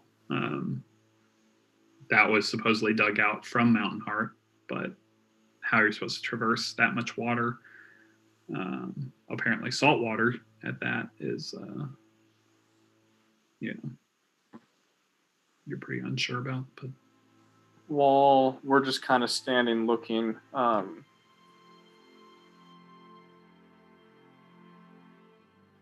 was Steven able to, like, Marshall doesn't know, like, to see if something's a spell book? Is it apparent right away, or would he have to cast Identify? no, you could probably tell if you're looking through that book. That book that Steven grabbed, was that a spell book? Yeah, it appears to be someone's spell book. Is the spell water breathing in there? Let me look through the spells. Don't you dare smirk at me, Croft. I forgot about it until now, okay? I didn't think about it either. I was find it funny. Still. Yes, the spell water breathing is in there. All right, can we retcon some? Well, I mean, I could imagine like that we're all like peering over the edge, and looking. Yeah, no. It was just funny that Steven gets bored and is like looking at the book and is like, "Wait a second." Those are the spells in the book. You can get those later if you. Is the book written in common? The book is written in Dwarven, so it may or may not take you some time to figure out. Steven speaks Dwarven. No big deal. There you go. But also, yeah, even if you couldn't, you would be able to figure out the spells. It would just take you some time. Did that copy all of them? Mage armor to freedom of movement. Okay, perfect. Also, like that blue leather armor that could have magical water-related properties to its color. That's true. Xerxes wouldn't think or know that, so I didn't say anything. But since we're okay, fair. Yeah, Use that gamer brain. Exactly. The game of brain. Put on your blue tunic. What you got in that game of brain? Oh, and you've got counterspell in there. Oh man. Goodness. He heard your calls for a stimulus. Just to say, may have I rolled. actually took counterspell off my list because I have so many things that are reactions for spells that it's kind of stupid. may have rolled on spells and found some. May have gotten lucky with some of them. Love I've also it. been fighting monsters a lot more lately than Yeah. casters. So True. Yeah, I don't know how counterspell would be at this point. Remind me, since though we haven't role played it, Steven hasn't talked about since Anna is grabbed a level, how does that work for, are we both able to copy it at the same time, or is it like, oh, only one person? No, you can copy from a spellbook. Cool. Anyone can copy spells from a spellbook. It doesn't make the spellbook inert like the spellbook. Cool. The spells are still there. Just cost you both money to do it. Which we now have a sizable sum of. Yeah, and I think you guys have a bunch of paper already, so you Yes. don't need to necessarily go buy any. Anyway, back to the problem of Mountain Heart.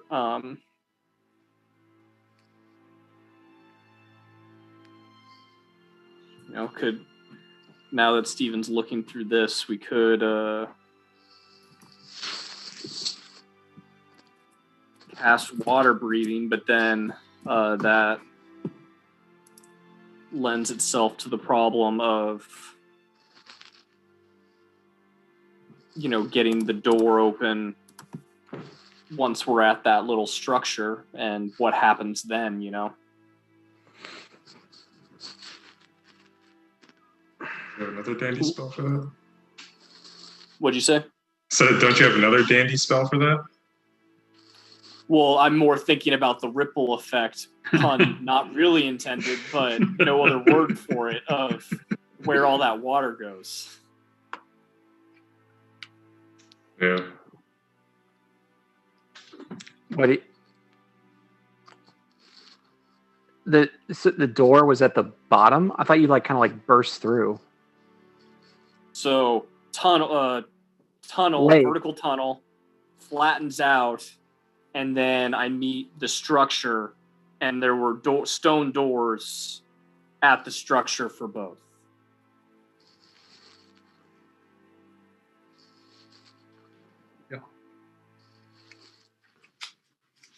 So you're afraid that you're going to open the stone doors and the water is going to.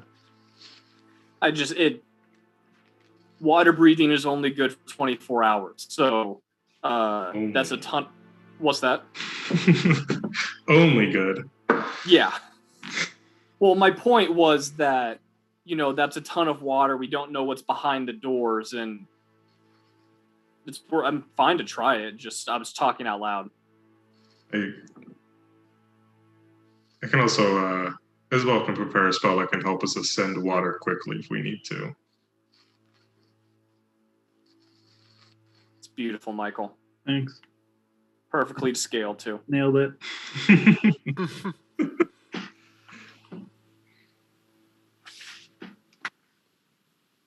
I think this is. I guess today's just my day for not understanding things, and I'm sorry because I'm the worst.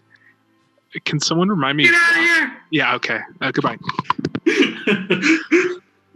Can someone remind me why we want to go to the Undercity? I remember us chasing after the prior expedition, and they went to Mountain Heart. So, no, that's actually a good question, because I was wondering this a little myself. We were charged to go to Mountain Heart. Then Sarah told us the expedition is at Grey Forge, and we're all like, that's a little sketch. Then we ran into Yofun outside of Bray, and he gave us the dead guy, and Isabel spoke with dead. Someone correct me if I'm misremembering. We spoke with dead, and the dead guy was like, Lord Valmer gave us orders to march from Mountain Heart. And that was all a little strange to us since we found Valmer in the cave at the crossing. So I think we were like, well, we don't want to chase after the horde of the Chaos Legion after we left the cave. We didn't want to go to Grey Forge, so it was a combination of like, well, maybe there's some stuff going on in the inner city that we don't know about, and also just the least pot committed option, for lack of a better word. Also, that force that Arthur followed was unseen, not Chaos Legion. Well, it was a combination. Was it a combination? Yeah, we think Yeah, as so. far as Okay. you know. Because there was a ton of people who came out of the cave. That's right. Based on what we know now, it might be safe to say that the two are one. You know what I mean?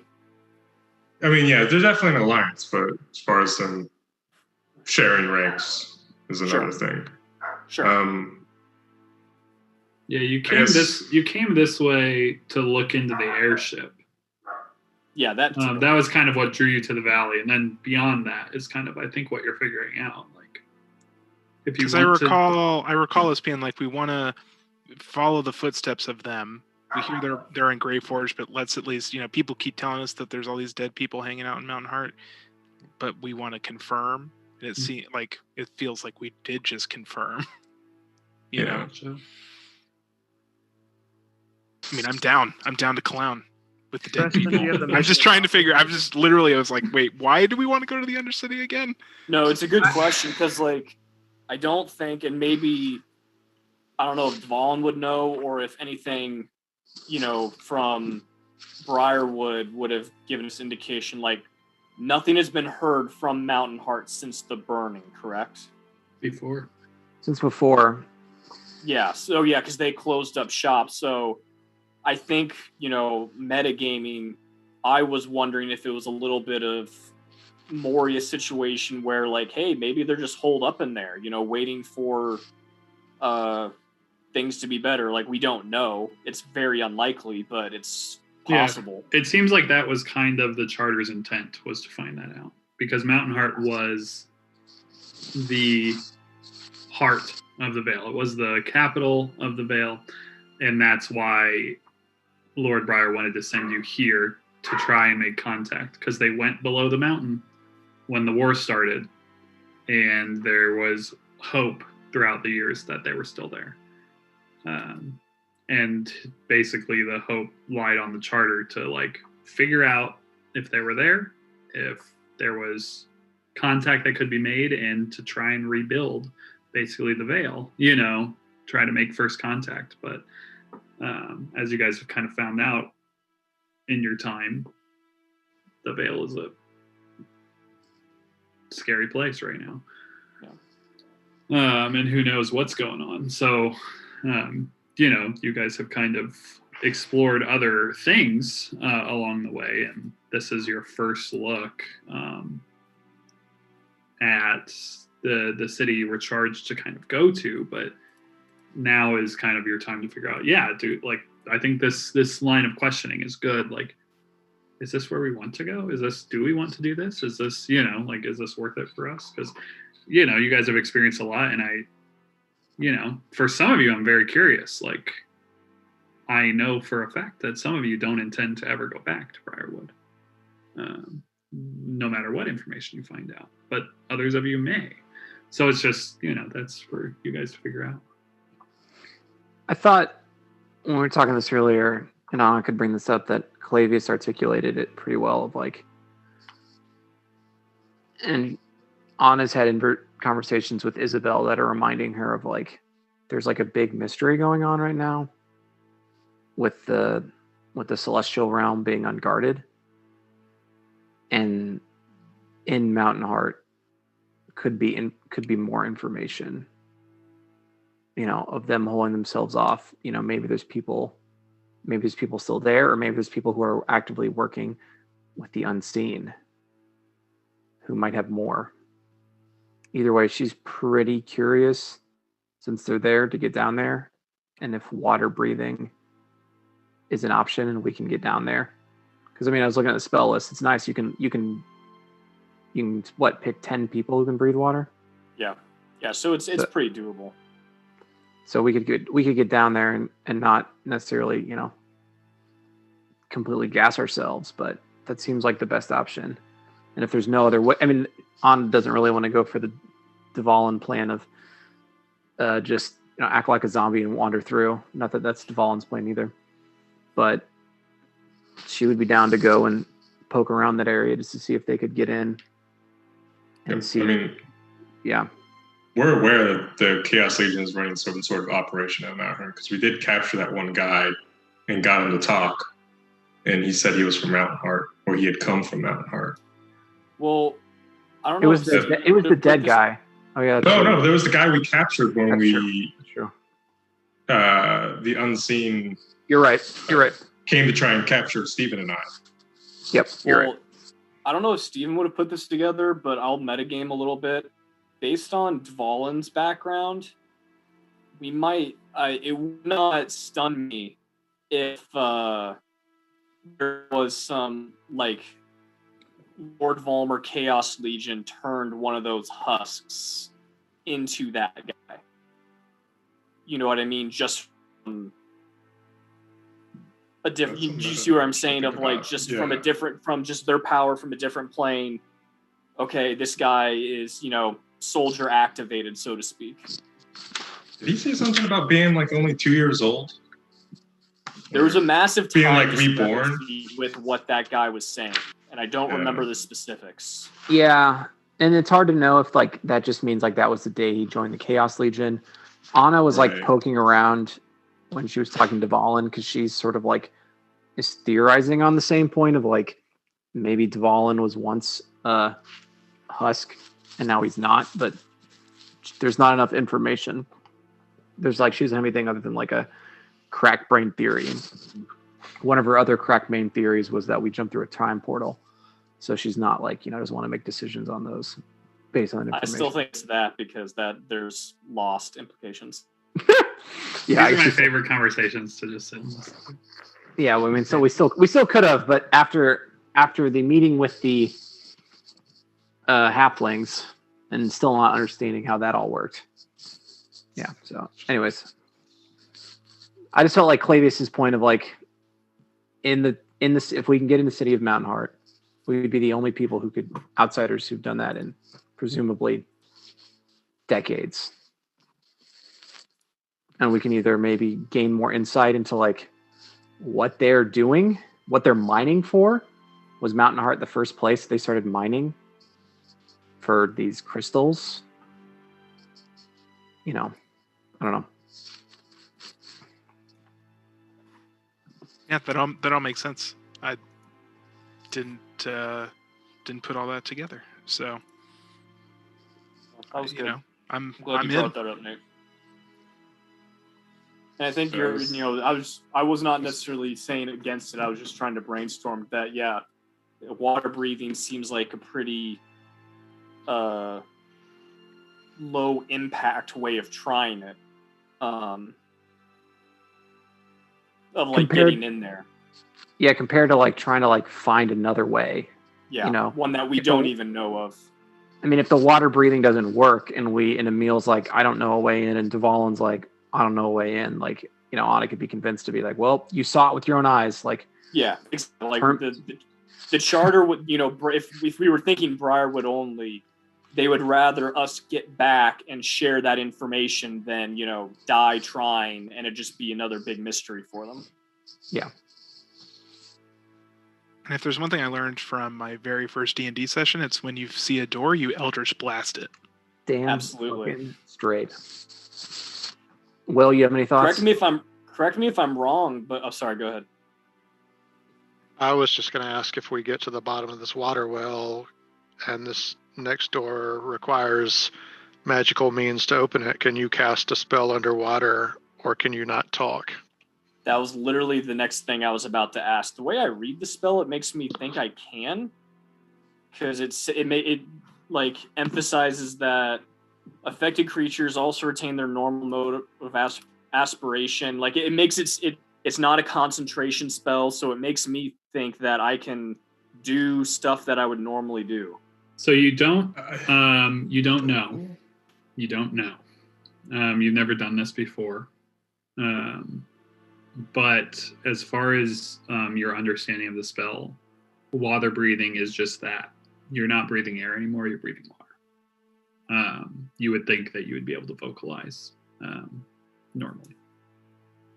Case in point, in Harry Potter, he casts spells underwater. So there you go. That just, And you Harry know, Potter is the that's canon, analogous canon for this world. If it happened in Harry Potter, it can happen in this world. So, naturally. but yeah, you believe that you should be able to cast spells with vocal components underwater. Cool. It's How's a- Emil feeling about it all? And how's Emil and Colt doing? Emil seems fine. He's just kind of he's warned you about what the city looks like. As far as like this talk of going underwater, he doesn't seem to have an interest. He'll might maybe bring about the fact that, have you ever seen a spider get wet? It's not great. He doesn't feel particularly great about swimming, and doesn't really particularly have an interest in going down there. But he would happily like keep watch at the top. Not that he knows that he would be able to talk to you or anything, but like Right. whatever would make you guys comfortable. He's also invited you if you need to come back and stay for a night before you do any of this or whatever. Like he's more than open. But he's very like pleased with the work that's been done. Like he's super psyched about what you guys have done with the Chimera. He seemed super interested in like there's a bunch of this gold and all this stuff, but yeah, he seems even more eager to like help you guys complete things that you want to complete at this point. You've like really shown yourselves to him, and he's like very eager to help in any ways he can, but he doesn't fully understand all the things that you're trying to do either. Sure. So.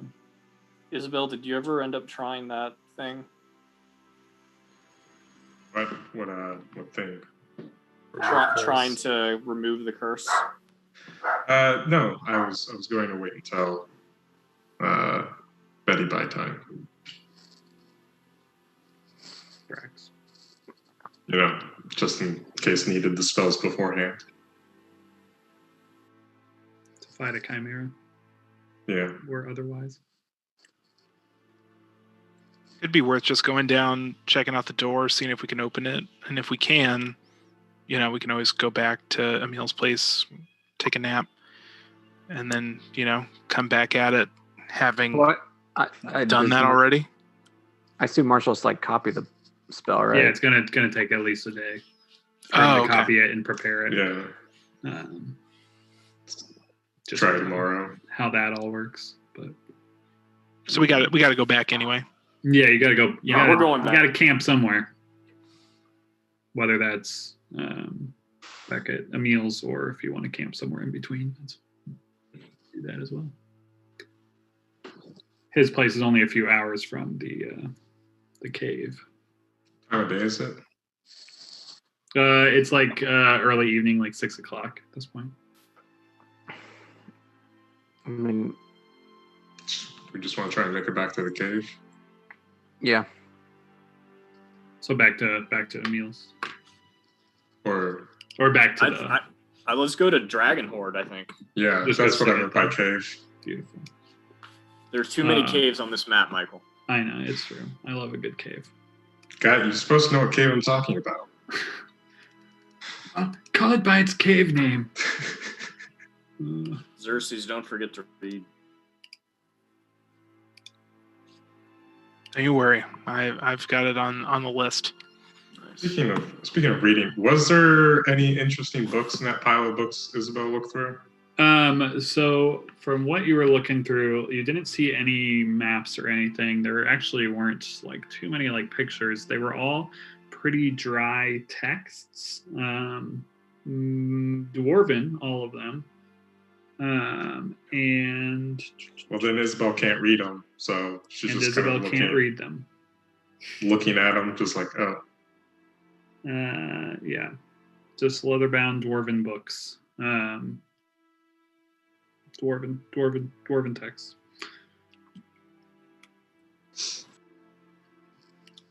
So not everyone can fit in the hut, I reckon. Also, Emil is a large creature. I don't even know if he can fit in there, but Everyone but Emil can. okay, cool. So he's not too worried about it anyway. Yeah. But good to know. Because the shadow doesn't count. Shadow not creature. Camerock also not creature. Dope. So yeah, you guys will get back as night's kind of beginning to fall, and you guys can either rest back in the treasure hoard region around the lake or anywhere in between. Wherever you guys decide you want to do that is cool with me. Where you want to pop the tent, if you will. Anna will like pass out some of these objects if people want to identify them. People want to spend an hour attuning. And then what, Steven, you only need 2 hours to copy a spell? So I will need. Oh, I guess it's a 4th level spell. It's a big boy. It's a 3rd level spell for Third level water spell. breathing. I think it's an hour per level. Yeah, I think that's right. So you just need a couple hours, which you obviously have. So Steven got the book. Yeah, Steven will need the book to look through it to be Sorry, I'm copying that. I'm gonna have to relaunch. You're good. I would take the bracers to attune. Try to attune and figure out what they are. Yep. And then there's a potion if someone wants to figure that out. Yeah. Maybe Isabel can look at it, see if she recognizes it. Yeah, Isabel, if you want to take the potion.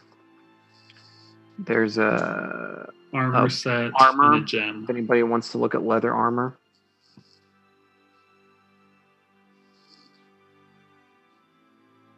Bueller Bueller. on the leather armor. Sarah can look at it. Cool. I don't know what the last thing is. A gem, a small gemstone. Small gemstone. Does anybody want to look at the gemstone, try to figure out what it is? Can let Colt look at it? Colt will look Sure. at it? Hell yeah. Perfect. He Nice. calls dibs. He's like, I'm keeping this if it's cool. Okay. He actually doesn't. He doesn't call dibs, but he'll look at it, try to attune to it. Remind me, Connor, what did we RP last time with you casting shield? We spent last night going over you were helping me fix my arcane equations to make actual sense. Oh, that's right. Okay. So I think as far as Anna's concerned, she's not going to spend tonight copying these down, but she probably will, and especially because she only has access to 1st level spells right now. Well, before you try to start attuning to that thing, Steven would, if you don't want to copy down, he would explain what he's doing, and he would also point out that he has the identify spell. So he would just say if you want to copy that down, you're able to quickly figure what things are, instead of having to spend full time trying to attune to something. And how long does it take to copy down a spell? It should only take you, I think, 2 hours for any spell. Let me find it. That was hour per spell level. I thought it was too. I think it's an hour per spell level. Yeah, so I mean she can attune in an hour. So I think Yeah, and since you technically need your book to copy water breathing into your book, so you would need both books to copy. when you're done with the book, Anna would take it from you, and maybe when we reach, when we get back to the hollow or have a night or something, she would probably start copying some of those down. Just freaking all-nighters. Just pull some all-nighters, do it copying. Yep. Beautiful. All right. So- Well, it's 9:20 break time because my bladder is the size of a child's, and I need more beer, and that's probably why my bladder is the size of a child's. But All this the is beer what drinking. this is what you get having me as your DM. I gotta pee and stuff. Which water breathing, I presume, is not. Do you get a school even if you're like a weird subclass? No. Okay. No, I have my school. It's called Like- Time Magic, and it's awesome. Yeah, I was gonna be like, Blade I was like, singer? yeah, I was like, oh, Blade Singer. Do I also get a school? Probably not. Nope. Probably not. No. So it's going to take some time. Yeah.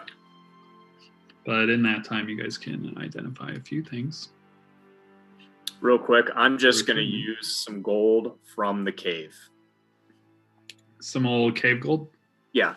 Is that cool?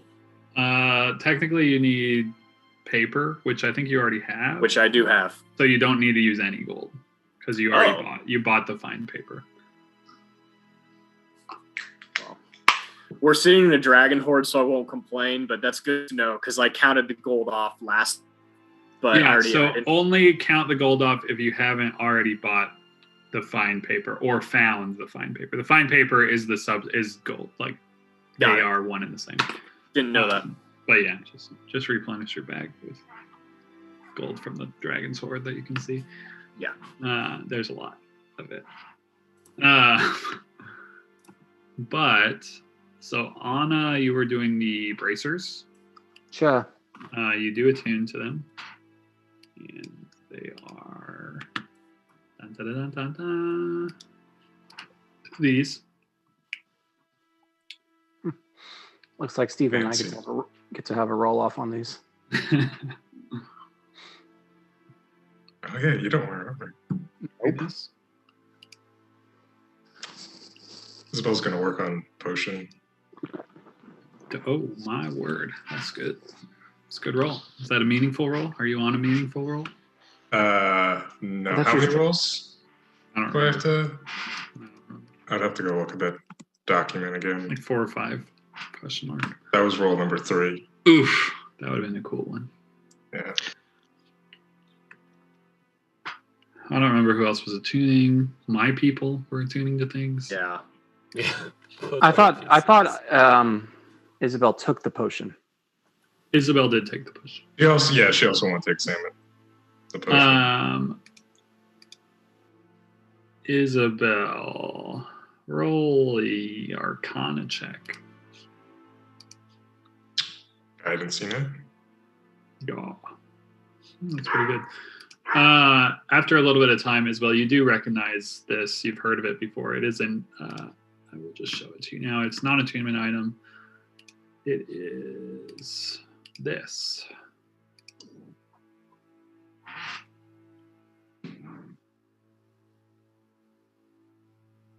You should all be able to see now.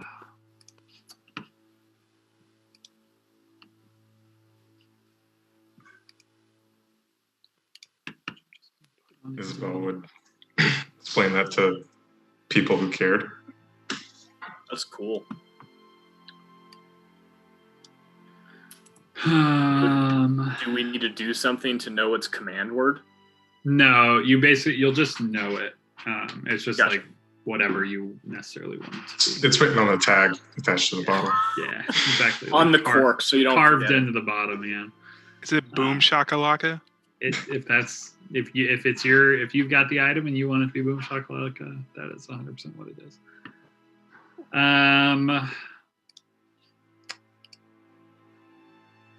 The other 2 items are non-attunement items and are unfigured out by the NPCs. Unfigured out. Yeah, they don't know what they are. They do not attune to them. They don't know what they are. So Steve and I have some work to do in the morning as far as figuring them out. If there's anything else that anyone wants to do this evening while you guys rest, any conversations you want to have, now's the time to do that. Otherwise, we'll jump to the next day. I don't suppose Colt brought his needles and ink. No, he did not. He left What a that back. slacker. He left that back. He was told that you guys were investigating an airship, and now you're gonna cave with a dragon horde near the city of Mountain Heart. So that's where he's at right now. But yeah, he does not have his tattooing gear, though. He just kind of looking around the area. There is a good amount of gemstones that he's like, guys, this stuff would be great for my tattooing shit. So you might want to bring some of that if you guys can turn it into dust. Make things a lot cheaper. Which Does he know what? Here, Clavis, I'll go look it up. he does actually on my piece of paper that I have right here. I don't know exactly what else. Which one do you want, Clavius? Strength. Rubies. Rubies. Let me look. Let me take a. And I need to look for diamonds. There are no diamonds. There are no diamonds, which is upsetting. So, womp womp. Womp womp womp. Where's my no diamonds. No diamonds, but there are other things. I don't know if there's rubies. Where the fuck is all the gemstones? There they are.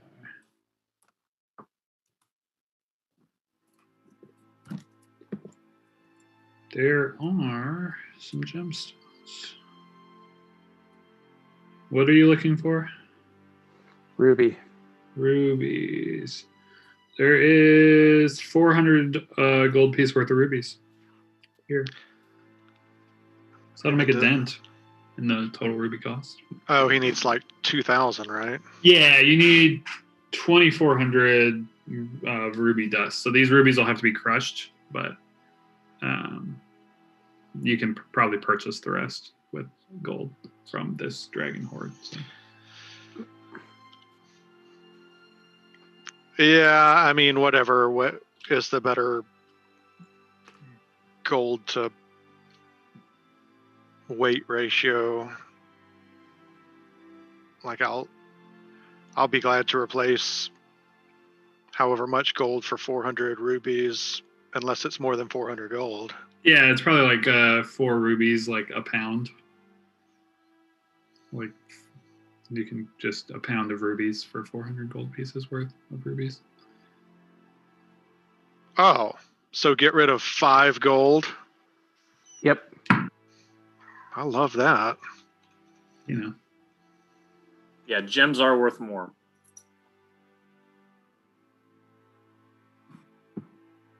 You know how it is in the old D&D. What we're actually playing is inventory management simulator. It's the game I was born to play. Well, if we ever play Tomb of Annihilation, I will make it so much worse for you all.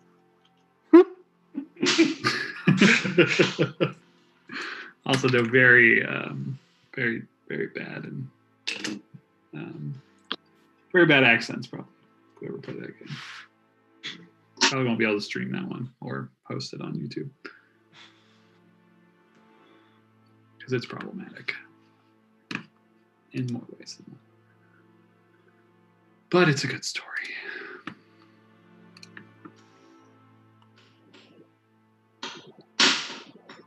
Goal.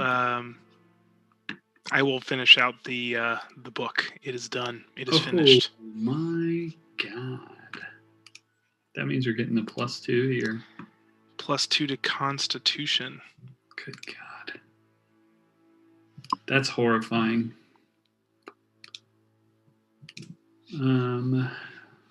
Great. What is your comp right now? 14. I just changed it. It was at 12. Oh, it's already at 14. Or it's now at 14. It's now at 14. Awesome. Someone looking at the armor? I'm going to do it a different way for you, Nate. The armor was not attunement because Sarah was looking at it, and then the something else gem was not attunement. So if you could identify those in the morning. All right, Nate, I've adjusted your Croft thing. knows what the problem is. Yeah. I was also just imagining Sarah just sitting there for like an hour trying to attune. Yeah, she was.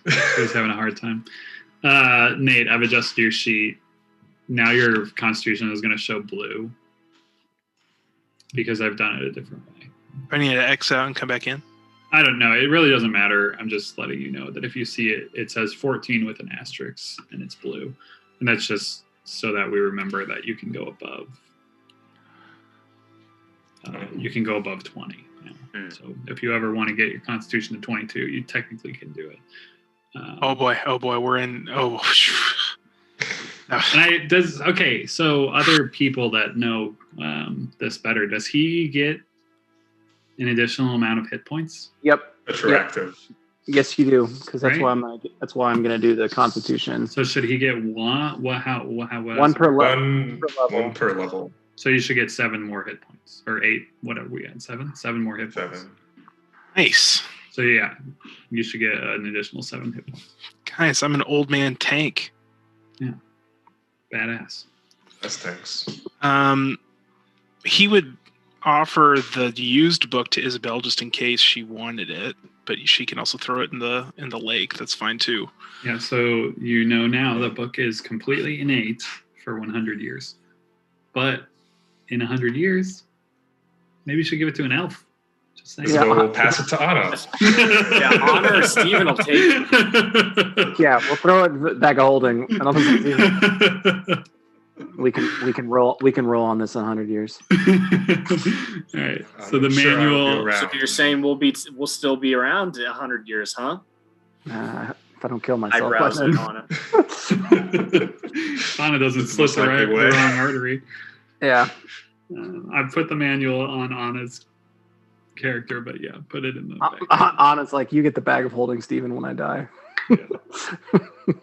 Make sure an elf looks in this bag 100 years from now. That's funny. Beautiful. So yeah, if there's nothing else, the night will pass. Let's see. Are we? So we're going down there tomorrow, right? That's the plan. Steven? Before we say bye to Emil, because I assume he's not following us. Yeah, what he basically said was he would happily keep watch for you guys up top if you guys do surface. But yeah, he otherwise would return to his cave. Isabel would offer to try and potentially remove his curse. He would, yeah, be super happy to have you try. So we'll sit down with him and begin casting remove curse.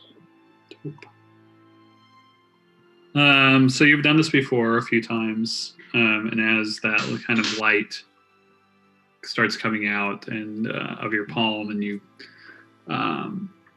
touch Emil,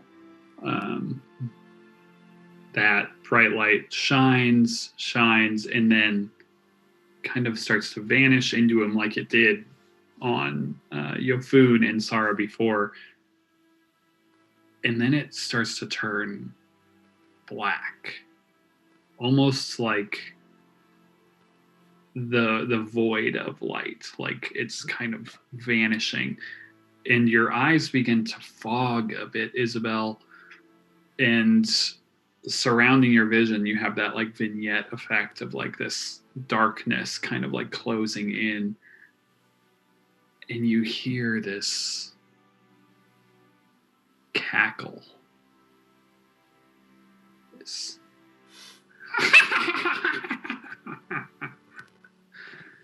cackling noise, and for a second you feel like you see this like visage of an old woman, and you also feel like she sees you, and then the darkness kind of vanishes away, and you're just kind of standing there, your hand still on Emil, and he's looking over at you, just almost seeming like he's like just waiting to see if anything happens. Polly pauses for a moment. And she doesn't really have, I don't think she really has a way to confirm whether or not the curse is gone. She did kind of with the other way because she could sense the poison it was causing, but this is different. I know. Yeah, and he just kind of looks down, his spider body intact, and he's like,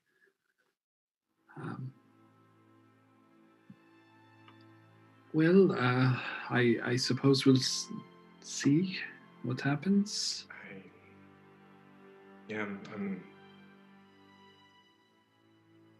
Did you ever have a run-in with an old woman? He told us. Yeah. He did? It was a He did? hag. Uh-huh. Okay, it was a hag. Okay. Yeah. Isabel Because I was wasn't about paying to attention at the ask you, Michael, can you remind me, is the hag on this plane, or did the hag like use him to get back to a different plane and he got dumped here? That's right. I remember. Okay, so she's not on this plane. As far as you know. Oh man, that would have been such. Maybe there's still that hag eye that Borseal's holding on to that we haven't pulled at that thread. I haven't forgotten. Oh shit. Yeah, Michael took a forgot about nice that. long beer drink Who's there. to say? There's this is a very big sweater. That's all I'm gonna say. Steven remembers that one too, because he thought it was real sketch, but we thought Borseal was sketch at the time too. This is a very big Still sweater. maybe. A lot of threads on this sweater. If you want to destroy the sweater, just pull this thread. We will. All right. Well, Emil, I think I've done all that I can in the moment. We will sleep on it. I thank you so much for just even trying, taking the time. Maybe something will come of it in the morning. I don't know how these things work. Maybe. Isabel just looks a little disappointed. Anything else for the night? Anyone? Will someone check that armor? Or am I have to? Someone checked it, but they don't have it's non-attunement. Seems to be non-attunement item.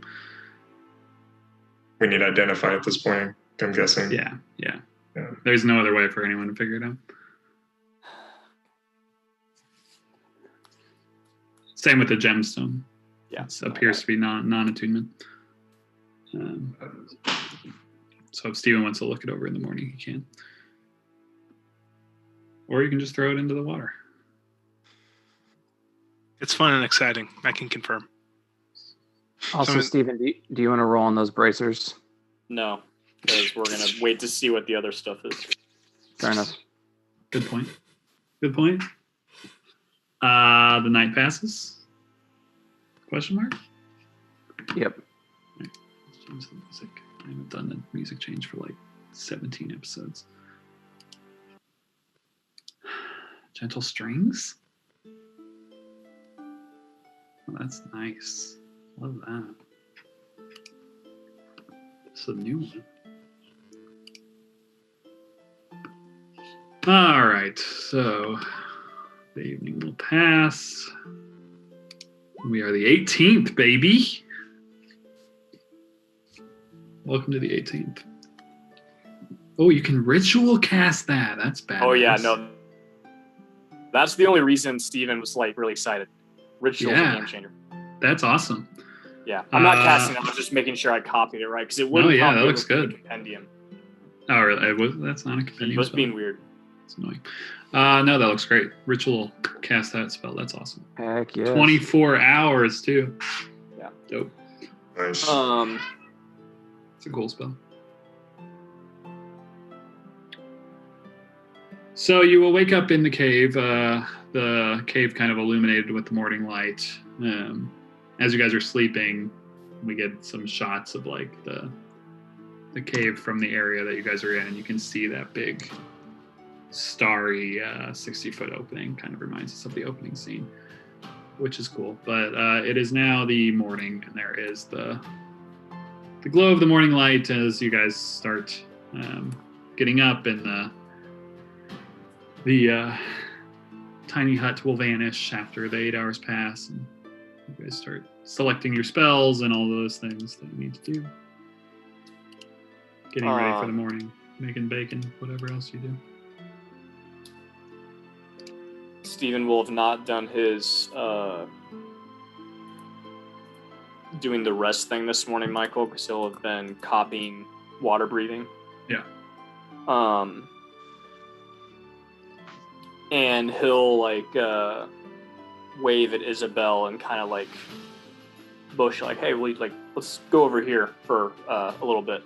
Yeah, Isabel will gladly come over. And like he'll lead her away from everyone else,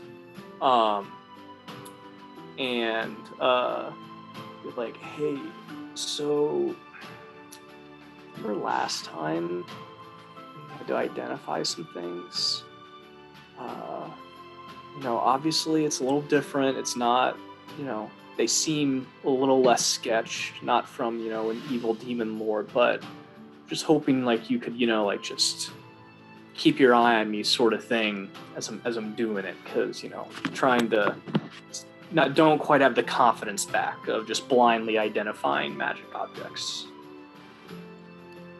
Well, why don't I just take a preemptive measure? And You don't have to show you burn a as well. spell. You don't have to waste a spell. All right, I'll watch over them. Okay. Yeah. Awesome. He'll then cast Identify as a ritual. You will do it 3 times because there's the armor, there's the gem, there's also that little gold wand thing we got from the Flying Snitch. Yep. Truth.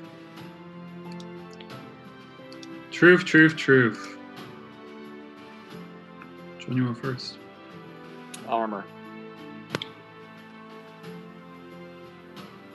What kind of armor is it? This Leather. kind. Ah, Should show. Did it show?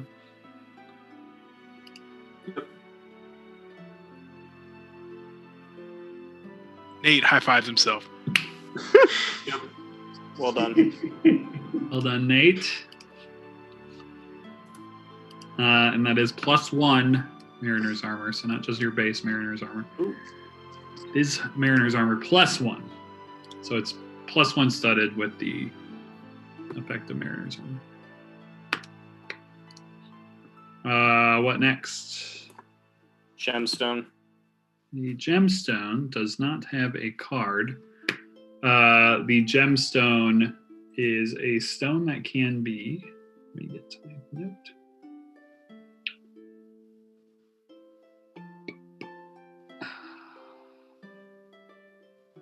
A small iridescent gemstone can be easily affixed to an arcane or divine focus, making it a +1 arcane or divine focus. Okay. That's cool. Mm-hmm. And the golden wand thingy. The golden wand has a card, but it is not a fancy card. It is a rod of greater mending. 3 times per day can heal a construct for that amount of HP and can restore 1 incapacitated or dead construct to life if it has been dead for less than 1 minute. Oh. And it is Maybe just we a can- smooth gold rod. Yeah. Maybe we can fix the golden snitch without having to go back. Good Worth a idea. shot. Yeah. All right, cool. Non-attunement, the Mariner's Armor non-attunement, and the gemstone also non-attunement. Cool. So technically you can use the gemstone as an arcane focus, but the intent is that you can just add it to the arcane focus you already have. Cool. Or divine. Arcane or divine focus. I should say. Or druidic focus. I don't know what they use, but we don't have any druids here. So. All right. So lots of Feeling more cool confident stuff. now? Lots of cool stuff. What did you say, Croft? Feeling more confident now. A little. You know, this is all interesting stuff. Also, Steven No, is just- dead. No, it's just. And we didn't find any you get- diamonds. Yeah. You have just two unknown magical objects try to kill you, and it kind of changes your perspective on how you approach things a little bit. It's good to see you learning, Stephen. Yeah.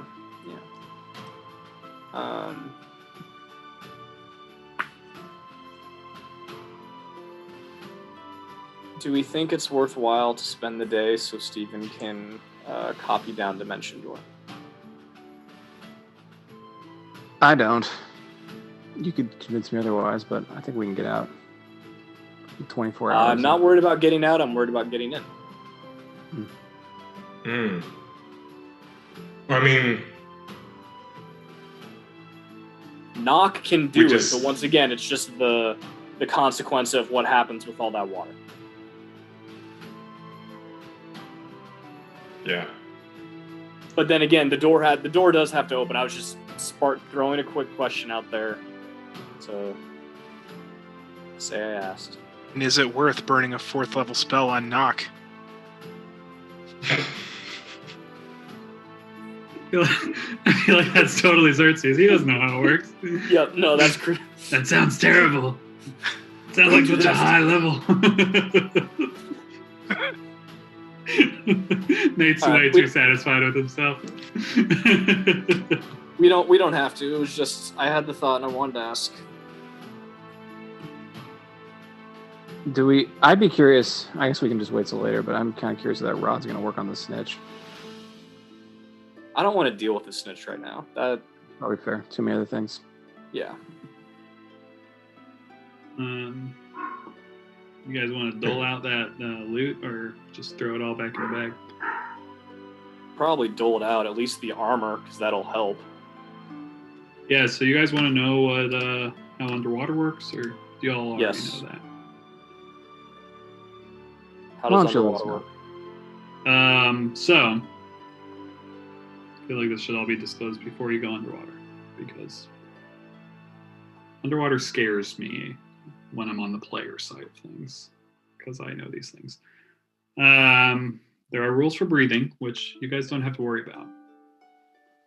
But just so you know, a creature can hold its breath for a number of minutes equal to 1 plus its Constitution modifier, minimum of 30 seconds. Which is a weird thing to say, because 1 plus your Constitution modifier. I don't know why it says minimum, but that's right from the book. When a creature runs out of breath or is choking, it can survive a number of rounds equal to its Constitution modifier, minimum of 1 round. At the start of its next turn, it drops to 0 hit points and is dying.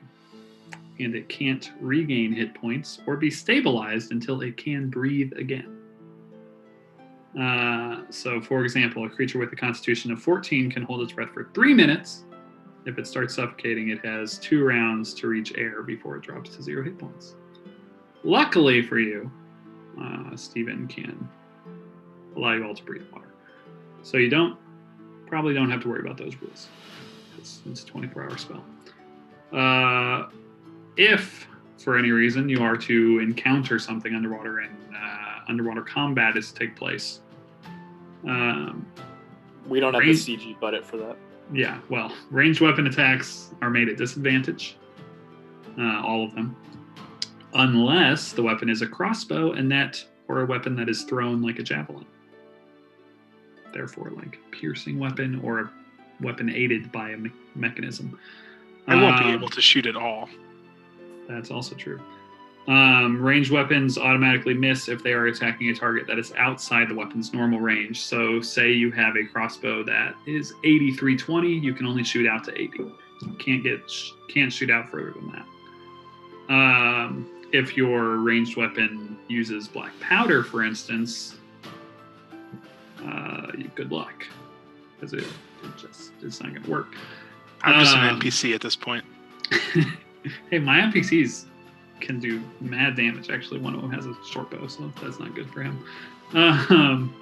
Melee weapon attacks are made at disadvantage underwater, unless the weapon is a dagger, a javelin, a short sword, a spear, or a trident, or a short thrusting piercing weapon, as you can see. And that is unless the attacker has a swim speed. So as Saru has a climb speed, if one of you were not a tiefling but a triton, for instance, and had a swim speed, you could use any melee weapons underwater, as you have swim speed, so you understand how water works. And then all creatures submerged in water have fire resistance. So that's a bonus for all of you. You all get fire resistance underwater. And then swimming, if you don't have a swim speed, it's difficult terrain. It's just every square costs double your movement. So those are the rules of water. Just so you're aware, water is scary. If you're in heavy armor, you're going to sink like a stone. That's not technically an official rule of the game, but we all know. Just not gonna be able to move the water very well in heavy armor. Jaime Lannister. Do we have to worry about the bends? Maybe. How deep you going? Pretty fucking deep. Yeah, it's water scary.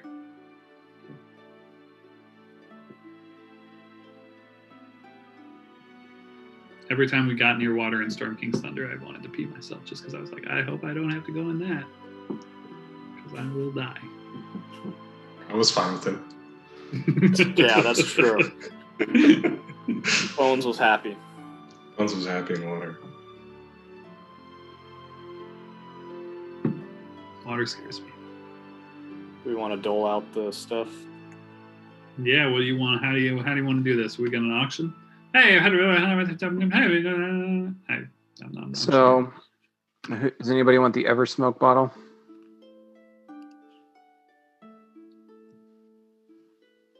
Nobody wants that priority.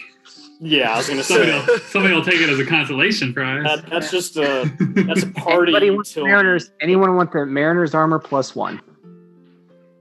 I would take the armor just because it looks cool. So if anybody actually has a legit reason for wanting it, they can have it. But if no one takes it, I'm totally wearing that. That does match Saru's aesthetic. Does anybody else want the Mariner's armor? Okay. There's not many of us that wear light armor. Yes. And I already have a +1 armor situation. That's medium armor, isn't it? Or medium, whatever it is. Whatever I wear that's not heavy armor. Does anyone want a gemstone that adds +1 to arcane focus? It's literally just you or I can use it. Okay. Or Isabel. Isabel can use that. Isabel would let Steven have it. It works for divine focus as well. Oh, I didn't know that. Isabel would so let Steven have it. Probably make better use of it. Not too many attacks or forcing saving throws. Does that affect my spell save too? Mm-hmm. Spell save goes up 1. Save attack goes up 1. There should be a way to do that on your entire sheet, I think. Do you want to roll with me for these bracers of defense? Yeah, whoever doesn't wear armor. I think that's just you two.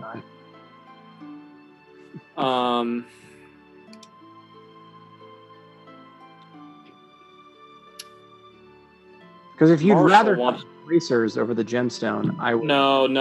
I'm trying to think through. Like Marshall wants it. I think Steven.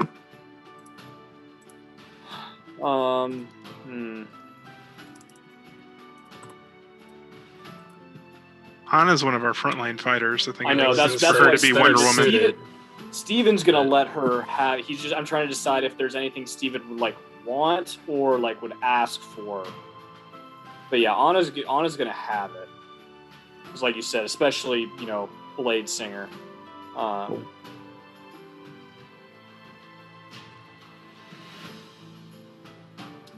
Saru, you should just be able to add.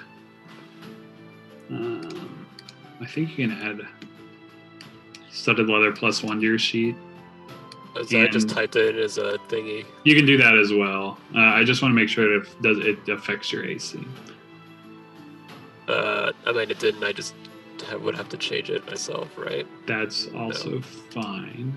I know you can drag from the compendium studded leather +1, and then you can equip it. Oh, I guess I could do that, yeah.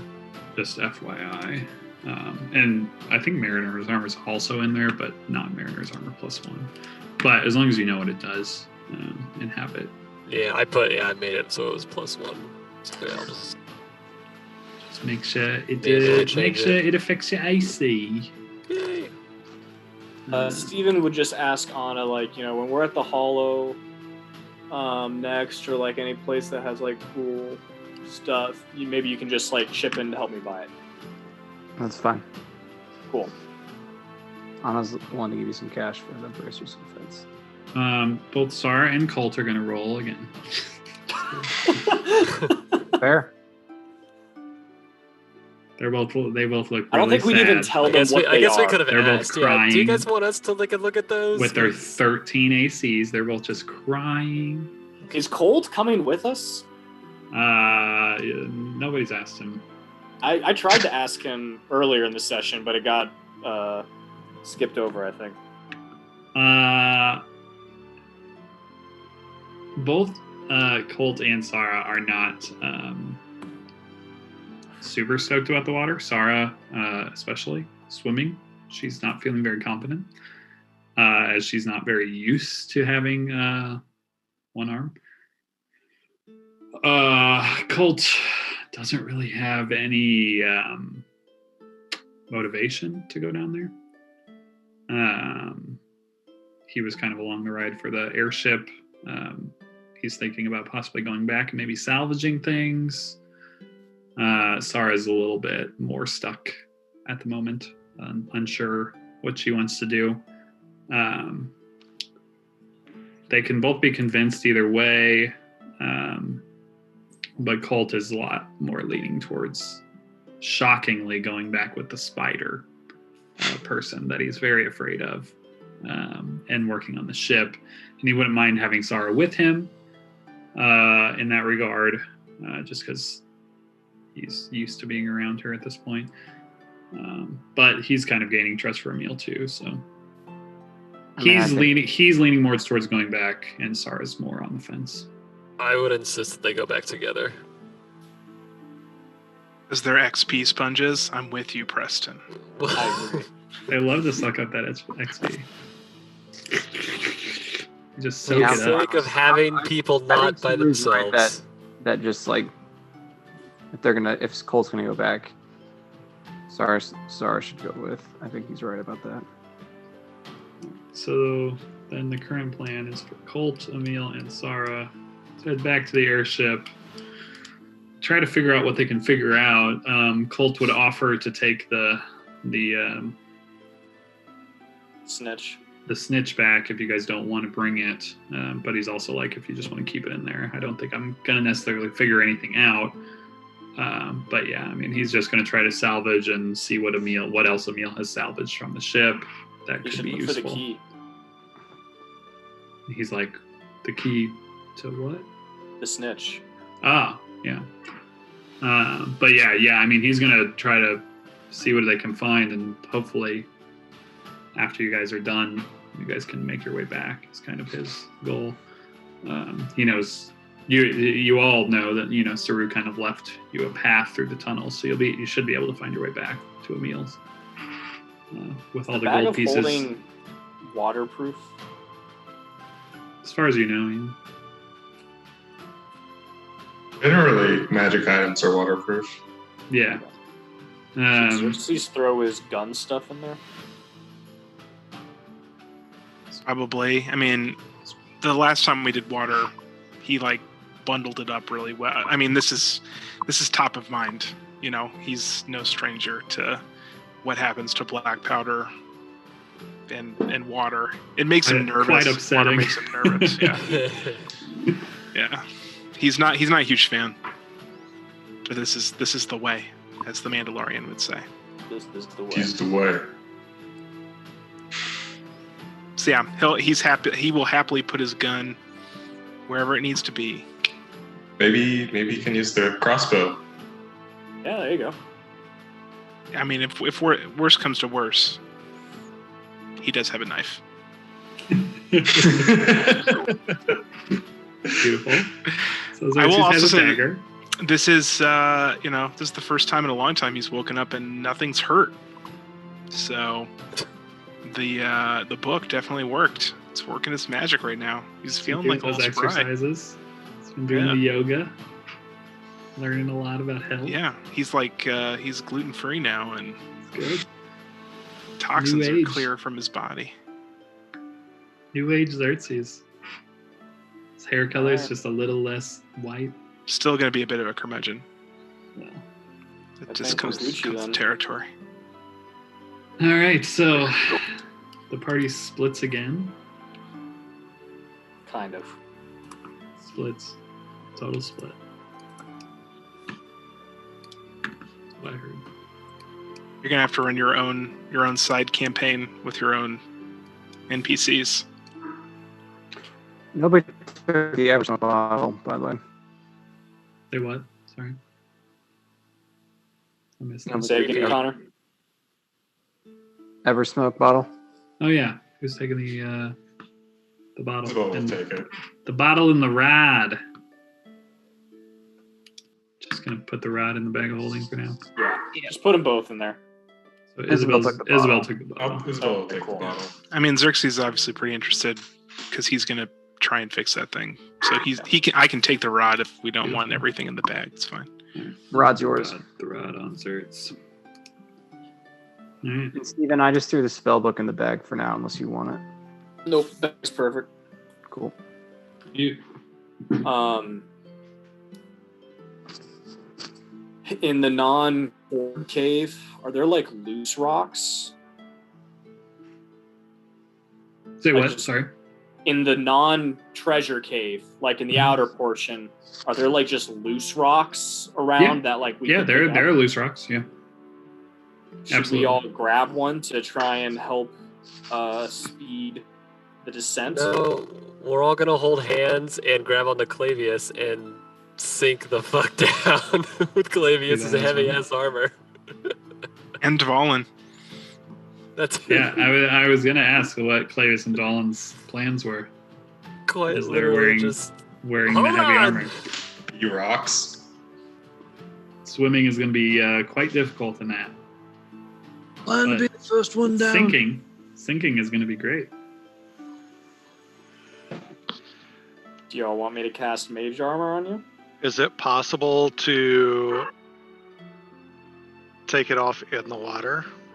Like if we get down all the way to the bottom, feet on the ground, and then, oh, we got to get back up. Take it off then, or you take it off Isabel. before you get in or nothing? Isabel will chime in. I have a way to help us up. Then I'm leaving it on and racing the dwarf to the bottom. Hey, Aegon, I want to be in my full battle regalia. Yeah. I mean, as far as like taking off armor, you could do it in the water. It's just gonna double the amount of time that it would take to take it off. So like 5 minutes turns into 10 minutes. But you could do it. Totally possible.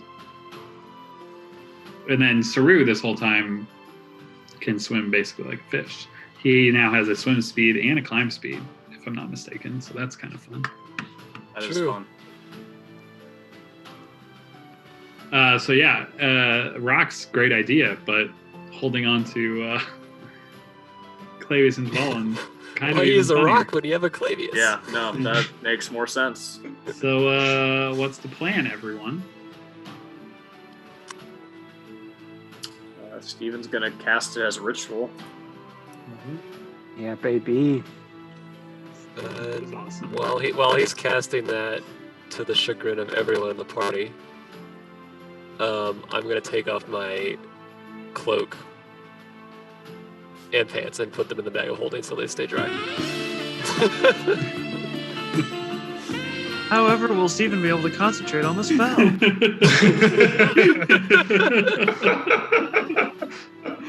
It's only gonna last 12 hours now. Okay, Steven, avert your eyes. You're too young. Big, furry, He's sexy a cat. What's the problem?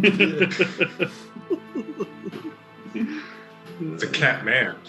That's very good. I'm sure there's been many a Tabaxi person that's just trying to make a cat girl. Many. I'm sure.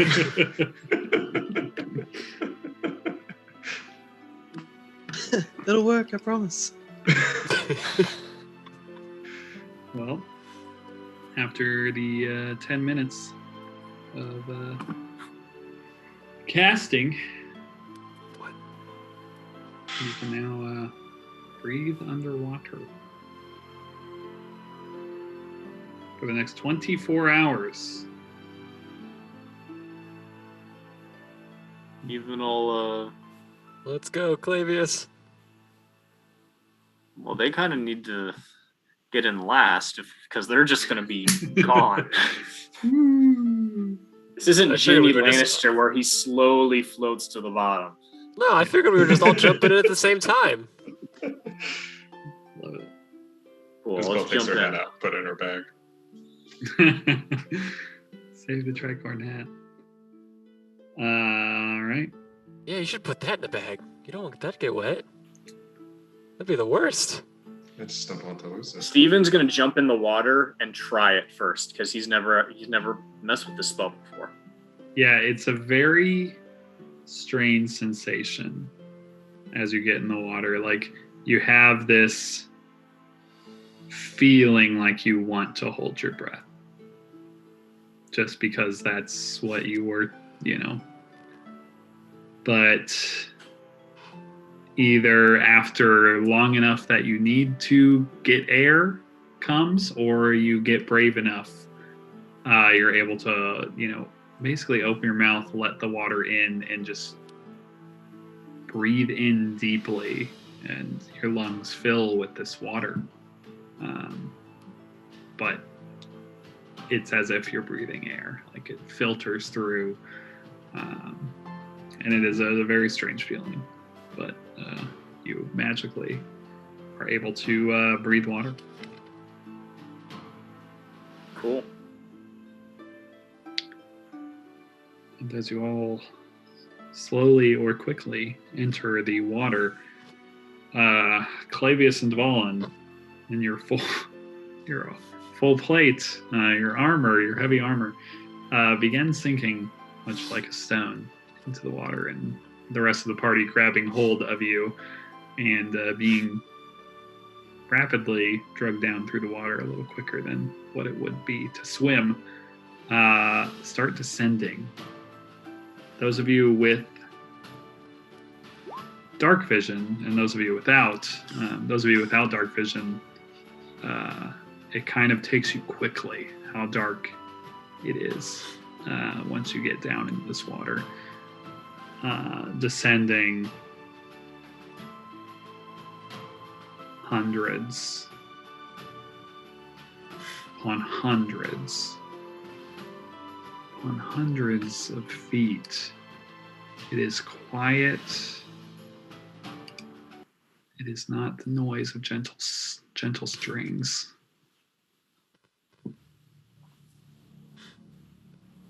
It is eerie. It is dark. Put you all together.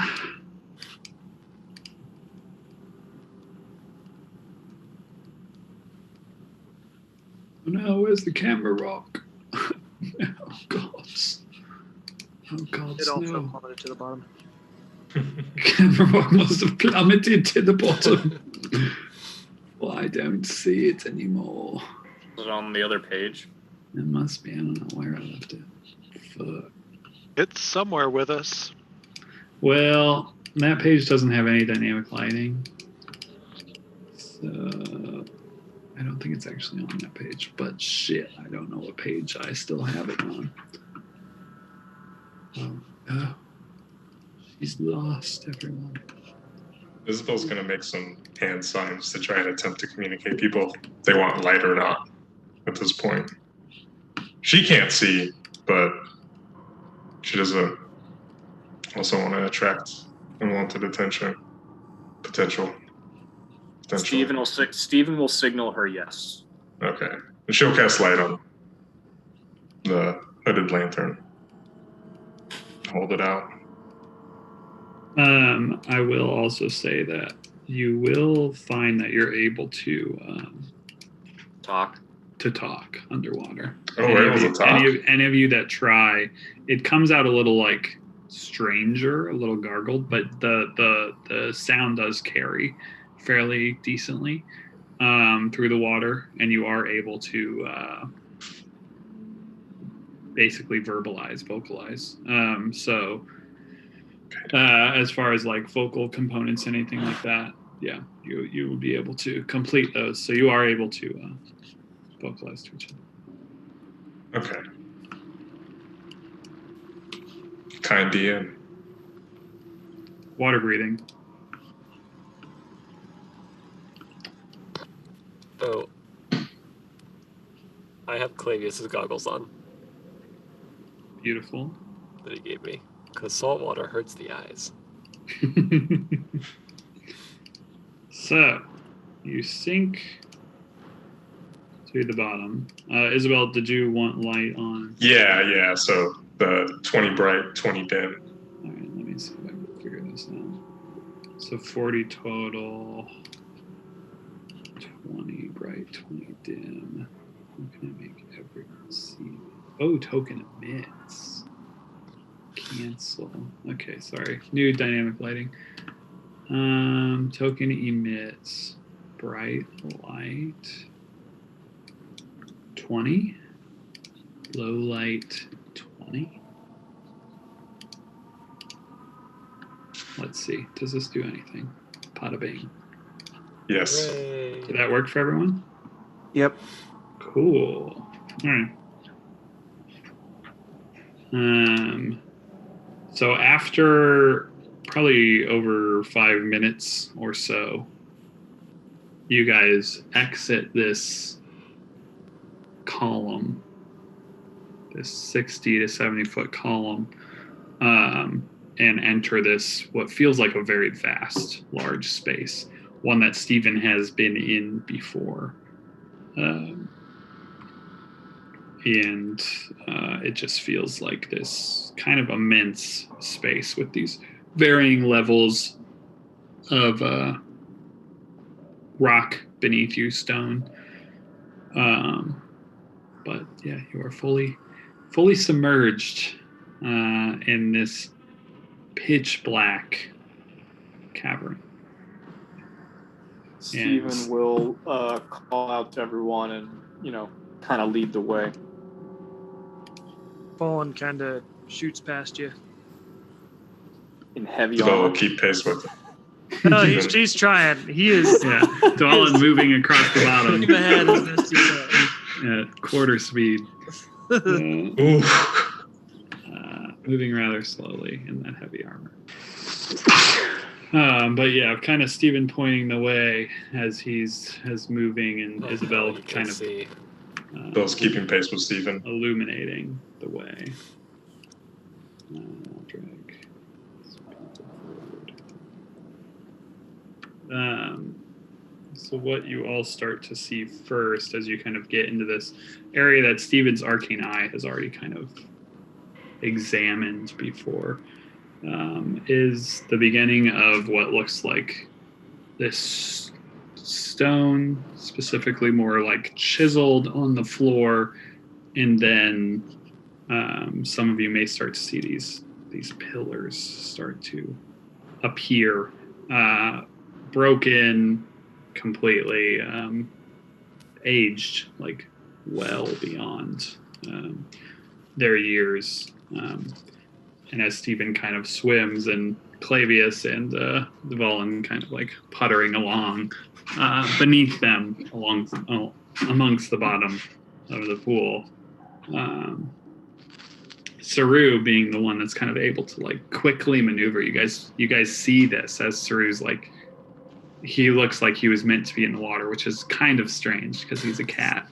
I imagine, like, if you compare Saru, Clavius, and Valen, Saru's like Quicksilver and X-Men, just like Yeah. speeding around, and everyone else is just kind of like moving in slow motion. Yeah, Saru's just able to like just cut through the water around you guys. It's like pretty hilarious. But he seems totally like at home in the water. Nick's on YouTube. You whopping. Wow, I didn't expect that. That was the last thing I expected. It's Saru. Saru just whopping along. But that's currently what you see. What's the plan? So My this- underwater people. Steven, Which Yes. way are you going? as we get to the, old structure, he'll say, it's just this way, and can we just get there unless people want to like actually investigate, this. Anna just side. would maybe want to do a quick investigation or perception. Does it kind of look like the temple that we were in under the waterfall? You can roll a perception check.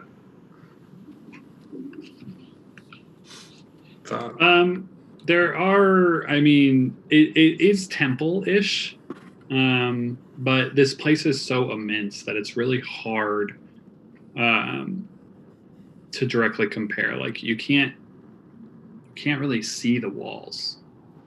You just can kind of feel that they're out there with your dark vision. Like that's just how immense this place feels. There is something temple-ish about it as you kind of start maneuvering your way, and you can see these pillars that you can imagine are supposed to be there, and you can imagine where the walls you feel like are supposed to be, but as it fades out of your vision, it's harder to tell.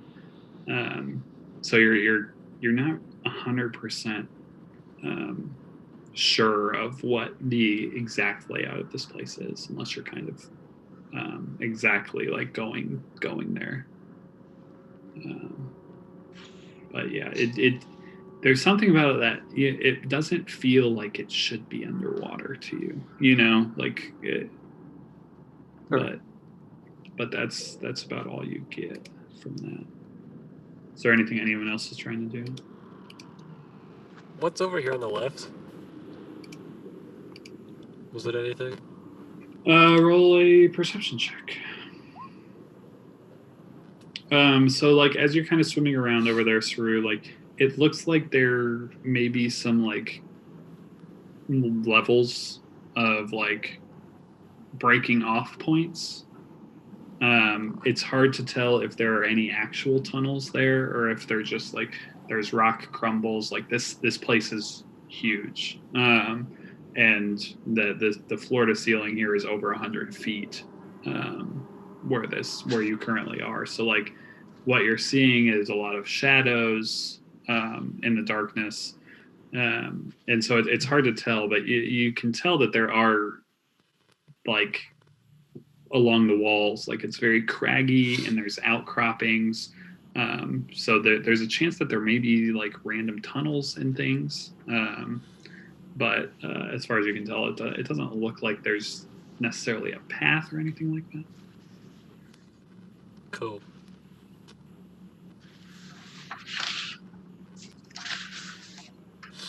Anything else? As you guys are moving forward. Steven will call up to Duvall, and once you see him, and be pointing at the the statue.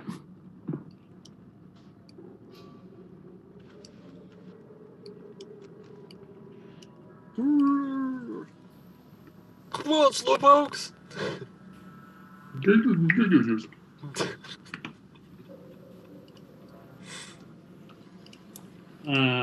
Fall and roll a perception check.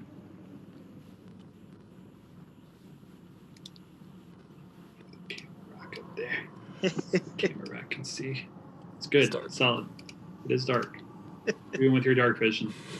You can see the outline of this, like, this dwarven looking figure up there on the second level of this structure. And Stephen kind of pointing in that direction where it is.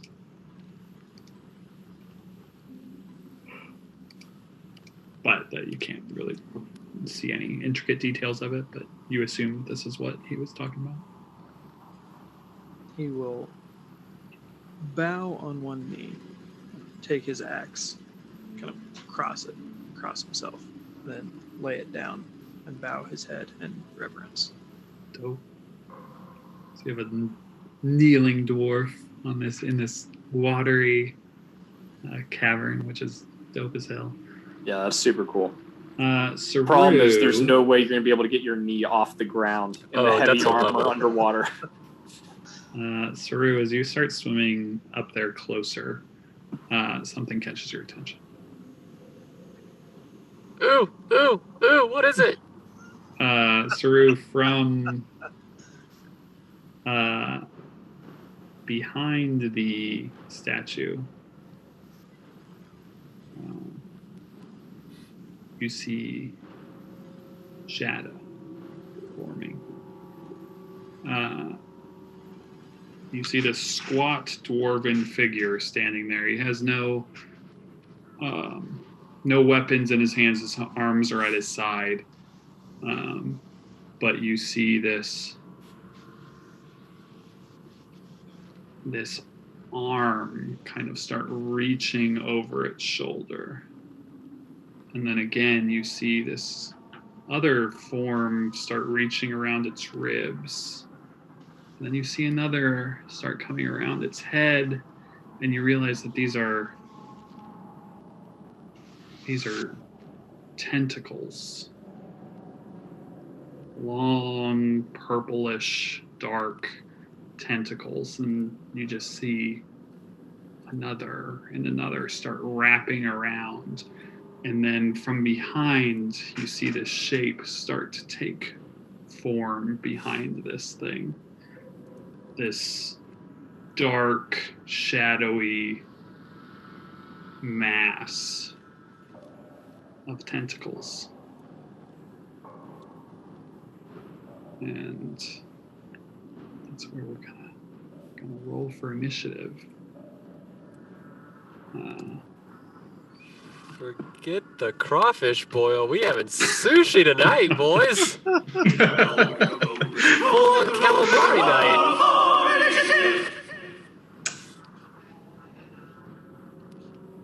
Use some calamari. So it's 10:30, so we can either do this tonight, or we can do it next week. We'll take your initiative rolls tonight, either way. Did we get? Sorry, I was not paying attention like I should have. Did we get our rest last night, or did we get Yes. our out of You the did. field rest? Yes. You did. You got rest. We are fully regened. I'm pro this starting next time. Because starting with combat's always fun. I'm chill with whatever.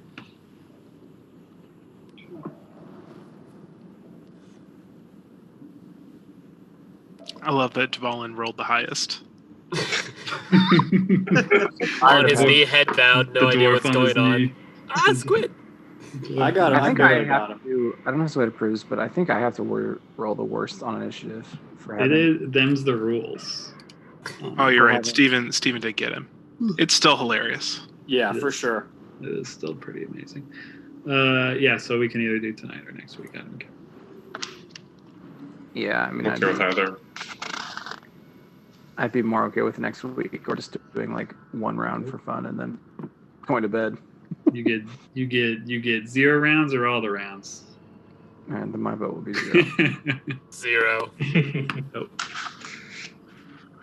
Next week we start with a underwater encounter, which is fun.